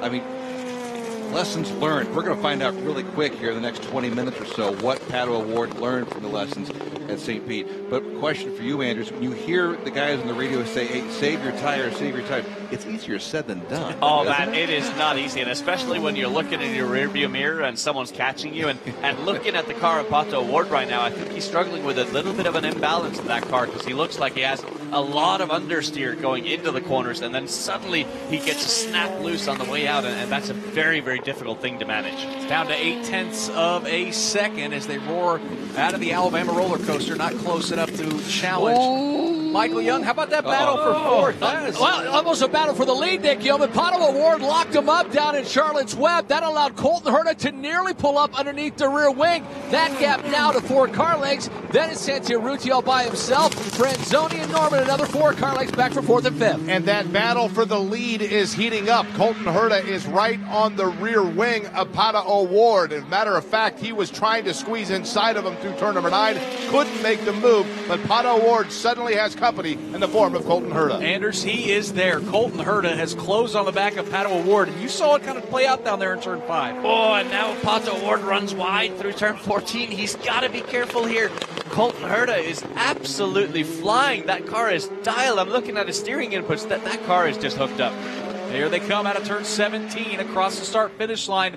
11 laps to go here at Barber Motorsports Park, and that 0.8 of a second gap has been cut in half, down to 4/10, and it's now just a couple of car lengths. Again, O'Ward a little wide through turn 2. Michael Young, it's a 2-car length gap as they roar out of turn number 4. 11 laps to go in this first of the doubleheader of the weekend. Let's see how Pato does. Herta starts to stick that nose, lets him see him in the mirrors. Pato O'Ward cleanly now through turns 5 and 6. A lot better turn that time by for Pato. The gap between he and Herta now 4 car lengths. Santiarutti, then again, a good battle. Franzoni and Ryan Norman for 4th and 5th. Ward this time goes a little bit more to the bottom of the racetrack entering turn number 9, so Herta not able to close any ground. They have a sizable gap back. Then the 3rd place car of Santiarutti, then Franzoni, who now has a 3-car length advantage over Ryan Norman. Rob Houghton on pit lane. We are watching a couple of future superstars, no doubt about it, battling here at Barber. You know, so interesting how things are shaking down here. When we came to this event, Santiarutti, of course, coming in with the point lead, Nick, after really being the consistent guy at St. Petersburg. Colton Herta had trouble in race 1. We know that Pato O'Ward drove off in race number 2. But it was Urrutia, who really was probably the 3rd fastest guy all weekend in Florida, who came through with the point lead and eventually a race win. They're kind of running the same way right now. Urrutia is still 3rd. He doesn't have the pace of both O'Ward or Herta. The great thing is, Nick, as you said, here's 2 young superstars in the prime of their career in the junior ladder, ready to battle it out for a race win here at Barber. And that battle heads to turn 5, Michael Young. 10 to go this time by it. Herta thought, well, let's look on the outside. Let Pato O'Ward know I'm out there. Swings it out, tries to sling it back to the inside. Pato O'Ward, still that same gap, but boy, Brian Herta letting his teammate know I've got a very fast car, trying to keep that pressure on Pato O'Ward to see Jake Query if he can make a mistake. It's a good eye, Michael, because the same thing's happening from my vantage point, and that is Colton Herta trying to put his car everywhere he can to send that message to Pato O'Ward. Now they're through turn number 11. O'Ward with a car length and a half advantage. Anders, earlier in this race, when Pato O'Ward jumped out to the big lead and Colton Herta started to close, you said, I think O'Ward's probably saving his tires. He's got to run what he's got now with under 10 laps to go. He's not saving his tires, I tell you that much. No, Colton Herta's on an absolute charge. And again, I've been looking at his hands going into the corners, and I'm just so impressed with how methodical he is with his steering inputs. Never really puts the car at risk. And I think over a long run at a track like Barber and Motorsports Park, that pays dividends with tire life. So, doing a fabulous job here. And that trouble spot, again, up at the top of the hill in turn 2, we see that right front tire kick up a little smoke. Colton Herta still about 4 or 5 car lengths back, Michael Young. Well, that time for Pato O'Ward, he had a good run out of the Alabama roller coaster. So if he was saving something, he was able to increase his lead over Colton Herta that time through. About a 4 car length advantage last time by. This time, Pato O'Ward able to get an 8 car length advantage. As now Ryan Norman starts in on the rear wing of Victor Franzoni. That gap was down to about 2 car lengths as they make their way down to turn 7. So we'll peek in on that. That's the battle for the 4th position, with Urrutia running well ahead of them in 3rd. Victor Franzoni now sweeps it around turn number 9, holds on to that 4th position. Norman goes in the same line than does Franzoni. They've got about 15 yards between the two of them. And this is exactly what we wanted, Dave, first. The field's certainly not as big as we'd like to see in the Indy Lights Series, but you can find those battles, and most importantly, the one up front is pretty good. My question is, if you're Colton Herta, you're obviously putting a little bit of pressure right now on Pato O'Ward. Are you able to save your tires a little bit vis-a-vis what O'Ward's been able to do? Because obviously, Pato, as you mentioned, he's not worried about tire wear at all right now. I think the key to a situation like this for Colton Herta is you've got to make an attack, then you've got to sit back for a couple of laps and let the tires come back to you, then go for another attack and keep doing that in rhythm. But most importantly, you've got to go for an attack in different spots every single time to take Pato O'Ward off surprise. So very, very important here that he goes completely offline and surprises Pato O'Ward with where he is in his mirrors, the one lap to the other. That really is the key here. It is Pato O'Ward, your leader. Colton Herta runs second, a little over half a second behind. More importantly, it's just 3 or 4 car lengths. Then you've got Santi Urrutia, who has run a very quiet and efficient 3rd place today, as he has kind of been unchallenged from behind and not close enough to challenge for the lead. We've also been watching a tremendous battle for 4th, as Victor Franzoni last time across the line only had a 0.3 of a second advantage over Ryan Norman.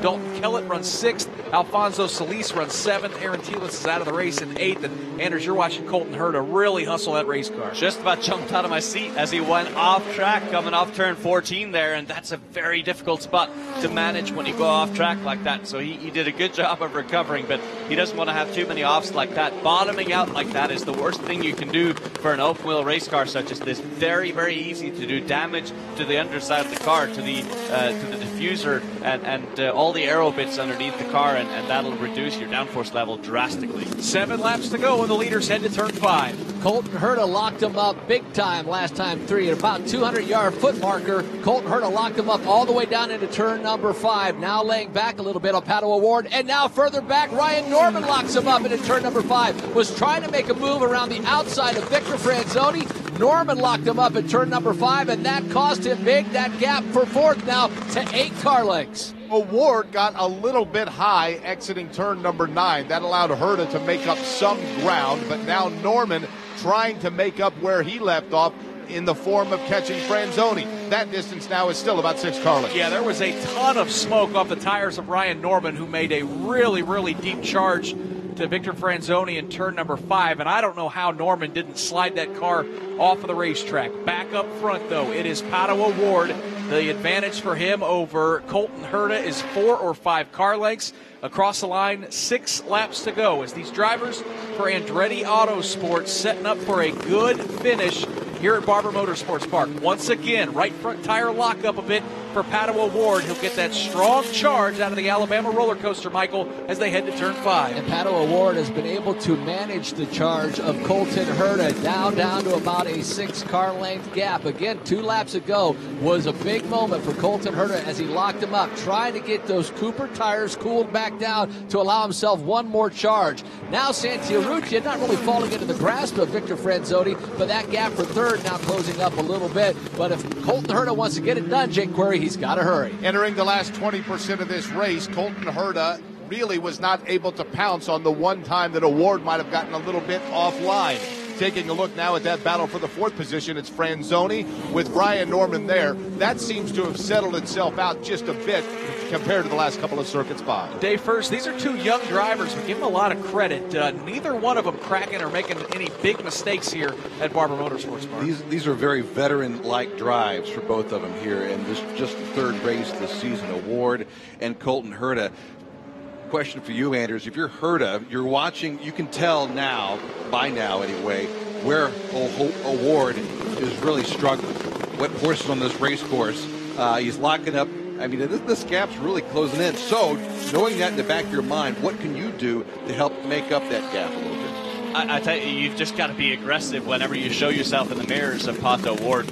You've really got to place your car off the different sides each and every corner while not overdriving your tires. So it's certainly, or on a place like this, not an easy task to be the guy in second place, because you have that dirty air on your wings and it's so effective in these high-speed corners. So even following as closely as he is right now, he's probably losing 20 to 30% overall grip by being within those 5 to 10 car lengths of Pato O'Ward. So not an easy task here. Very easy for him to burn off his tires as well. And to Herta's credit, we are starting to see, especially entering turn 5, he's taking an alternate line. Right. Looks like he has those right side tires all the way up around the grass, or by the grass on the outside, to try to arc it in a little bit better. And where I really like Colton Herta's line is in turn 2 and turn 3. He goes really high on entry to the corner, so he gets clean air on the wing for roughly 50% of the corner. So I think that's why he gets that good run off at turn 3 and can set up for a potential pass into 5. 4 laps to go here at Barber Motorsports Park as Pato O'Ward is trying to secure his 2nd win of the season.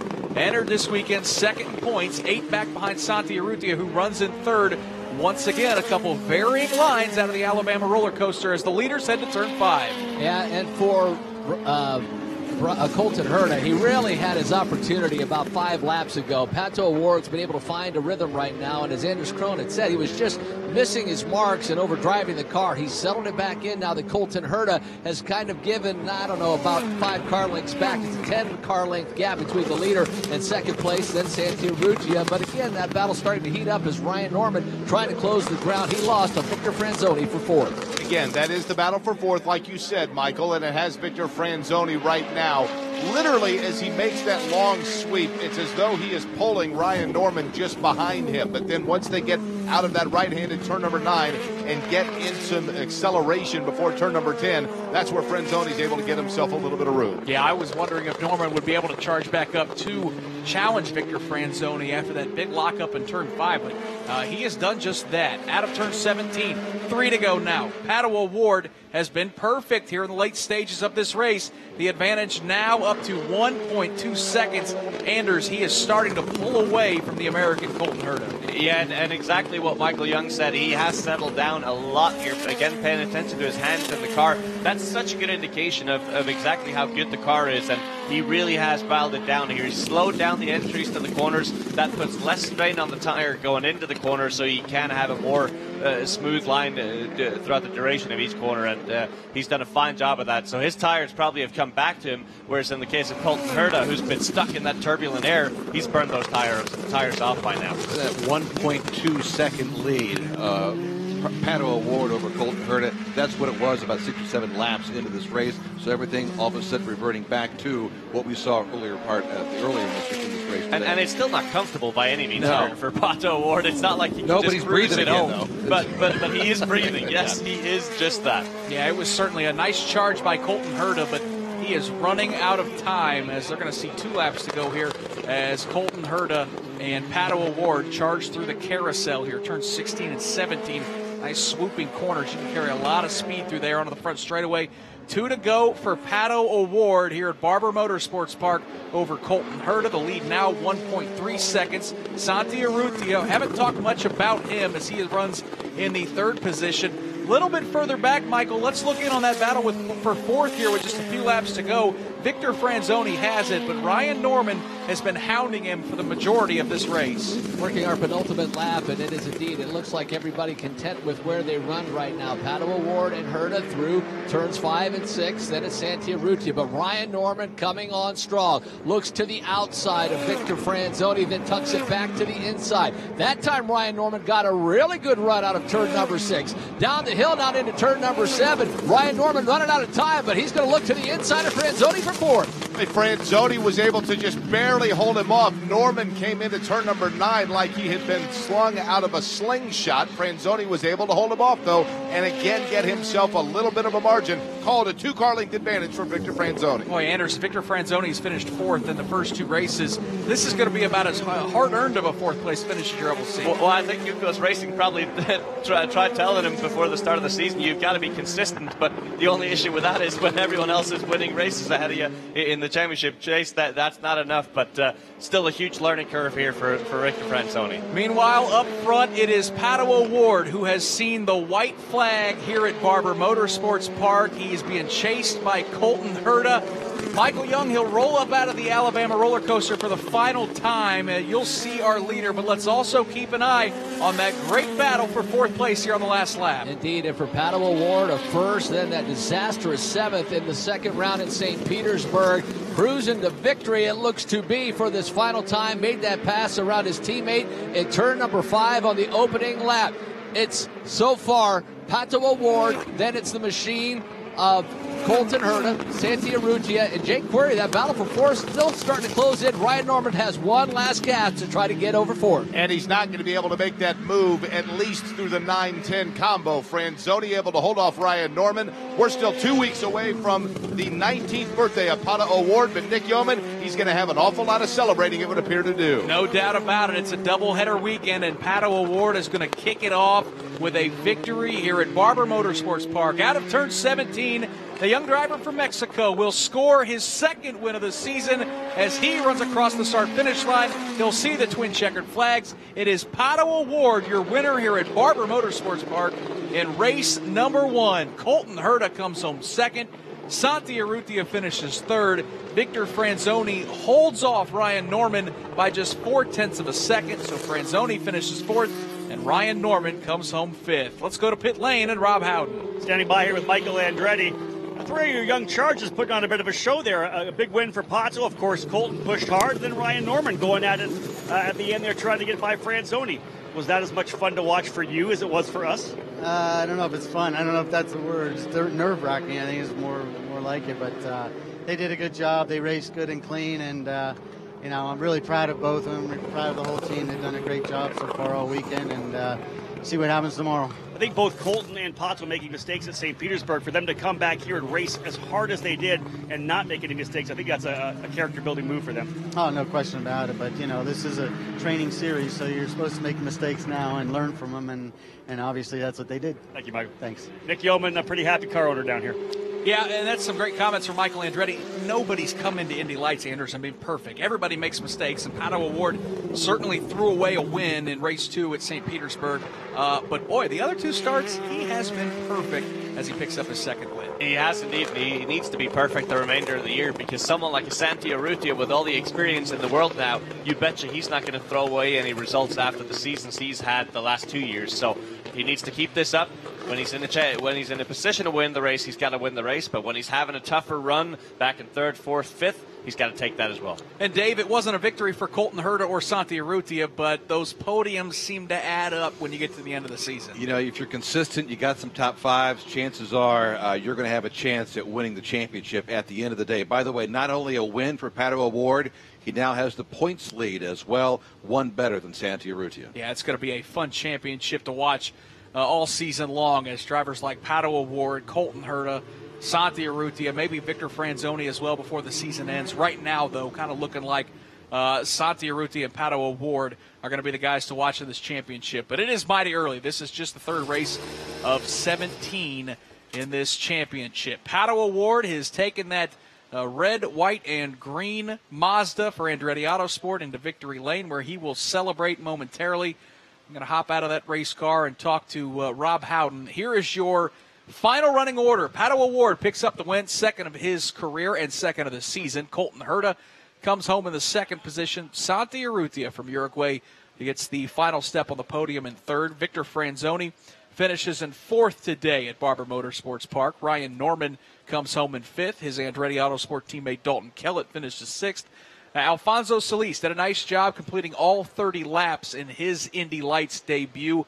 He finishes 20 seconds behind the winner, Pato O'Ward, but still, job well done by Solis coming home in seventh. And then Mr. Hard Luck, Aaron Telitz, once again not able to complete the first lap of an Indy Lights race. He finishes last. He has yet to finish a lap this season, Anders, because he didn't start race one and now 2 first-lap accidents. That is just brutal. Yeah, and adding to that, it's been a very expensive few corners that he's done this year, and that's probably the biggest concern for Aaron Telitz right now is the fact that he doesn't have a huge budget to play with, so it's a huge issue for him. But looking on Pato O'Ward here, man, the guy is the charger, absolute machine, and to sustain that pressure for so many laps, that's incredible. That was a big jump off the top of that race car, Rob Howden, for a very, very excited driver who is with you in victory lane. Pato O'Ward, congratulations. Santi Urrutia coming to give you his congrats as well. Watching the video, that looked like the car was a bit of a handful. You were getting pushed hard by Colton Herta, but man, what a great run. Give me a little insight into how you handled that car out there. Yeah, it was definitely a handful. I told the guys on the radio since the second lap, I said, it's not going to be an easy one. We went a little aggressive on the setup because I was having a lot of problems during qualifying about understeer and stuff. But man, that was I think one of the races where I had to keep myself together for the whole time. Colton was right on my tail. I knew he was faster. And I just tried to keep it on the track. I kind of went on the grass a little bit, and the hardest thing on these Indy Lights cars is keeping the rear tires under you. And this race was definitely, I think, one of them where you have to be super, super smooth on throttle, and all those kinds of things where everything you just have to put it to the test. But I'm really, really happy for the win. I want to thank Mazda and Cooper Tires for their support that they gave us. The CDMX Arena, natural oil car, and obviously Mexico, the Mexican car was great. And we're going to just work for the refinements tomorrow. It looks like it's going to be raining, so we'll probably have to go totally to the other way. But, job well done. The boys, the engineer, my actual engineer isn't here. He's in Australia, actually, because he had to take care of some stuff. But I want to say thanks to him because he helped us a lot. He's been on the radio, on the phone. And big congratulations to the Andretti guys. Thank you for them. Well done. Thank you so much. Nick Yeoman, a very happy young driver down here. Another big win for Pato O'Ward. Yeah, that's great stuff. And Anders, he just touched on something that we're going to be watching overnight. Tomorrow's race may be very, very different than what we saw today based on Mother Nature. He was saying, we're going to make some changes, and I think even if it was going to be a dry race tomorrow, he would need to make some changes, but with almost certainty that it's going to be a wet race tomorrow, those will be some big changes. Hey, Dave, first, I just realized you and Rob Howden switch spots tomorrow. You're going to be on pit lane down there. Oh, buddy. Who set up the schedule on this? I feel bad for this end buddy, Dave first. Oh, we're going to have some fun regardless, and I we'll might keep be our calling fingers. this Dreamland. How about that when I do the race tomorrow? We're going to have some fun regardless. All right. A big thanks to Jake Query and Michael Young out of the course. Rob Howden as well on pit lane. Here on site, behind the scenes, Rick Evans and Wally Levitt, Chris Pollock back in Indianapolis. For Dave First and Anders Krohn, I'm Nick Yeoman. Congratulations as Pato O'Ward picks up the victory. Stay tuned. Coming up at 3:05 Central Time, 4:05 Eastern. Final show of the day on the Advanced Auto Parts IndyCar Radio Network. It's Verizon IndyCar Series qualifying. Mark Janes and the gang will guide you through that. Until then, so long from Barber Motorsports Park.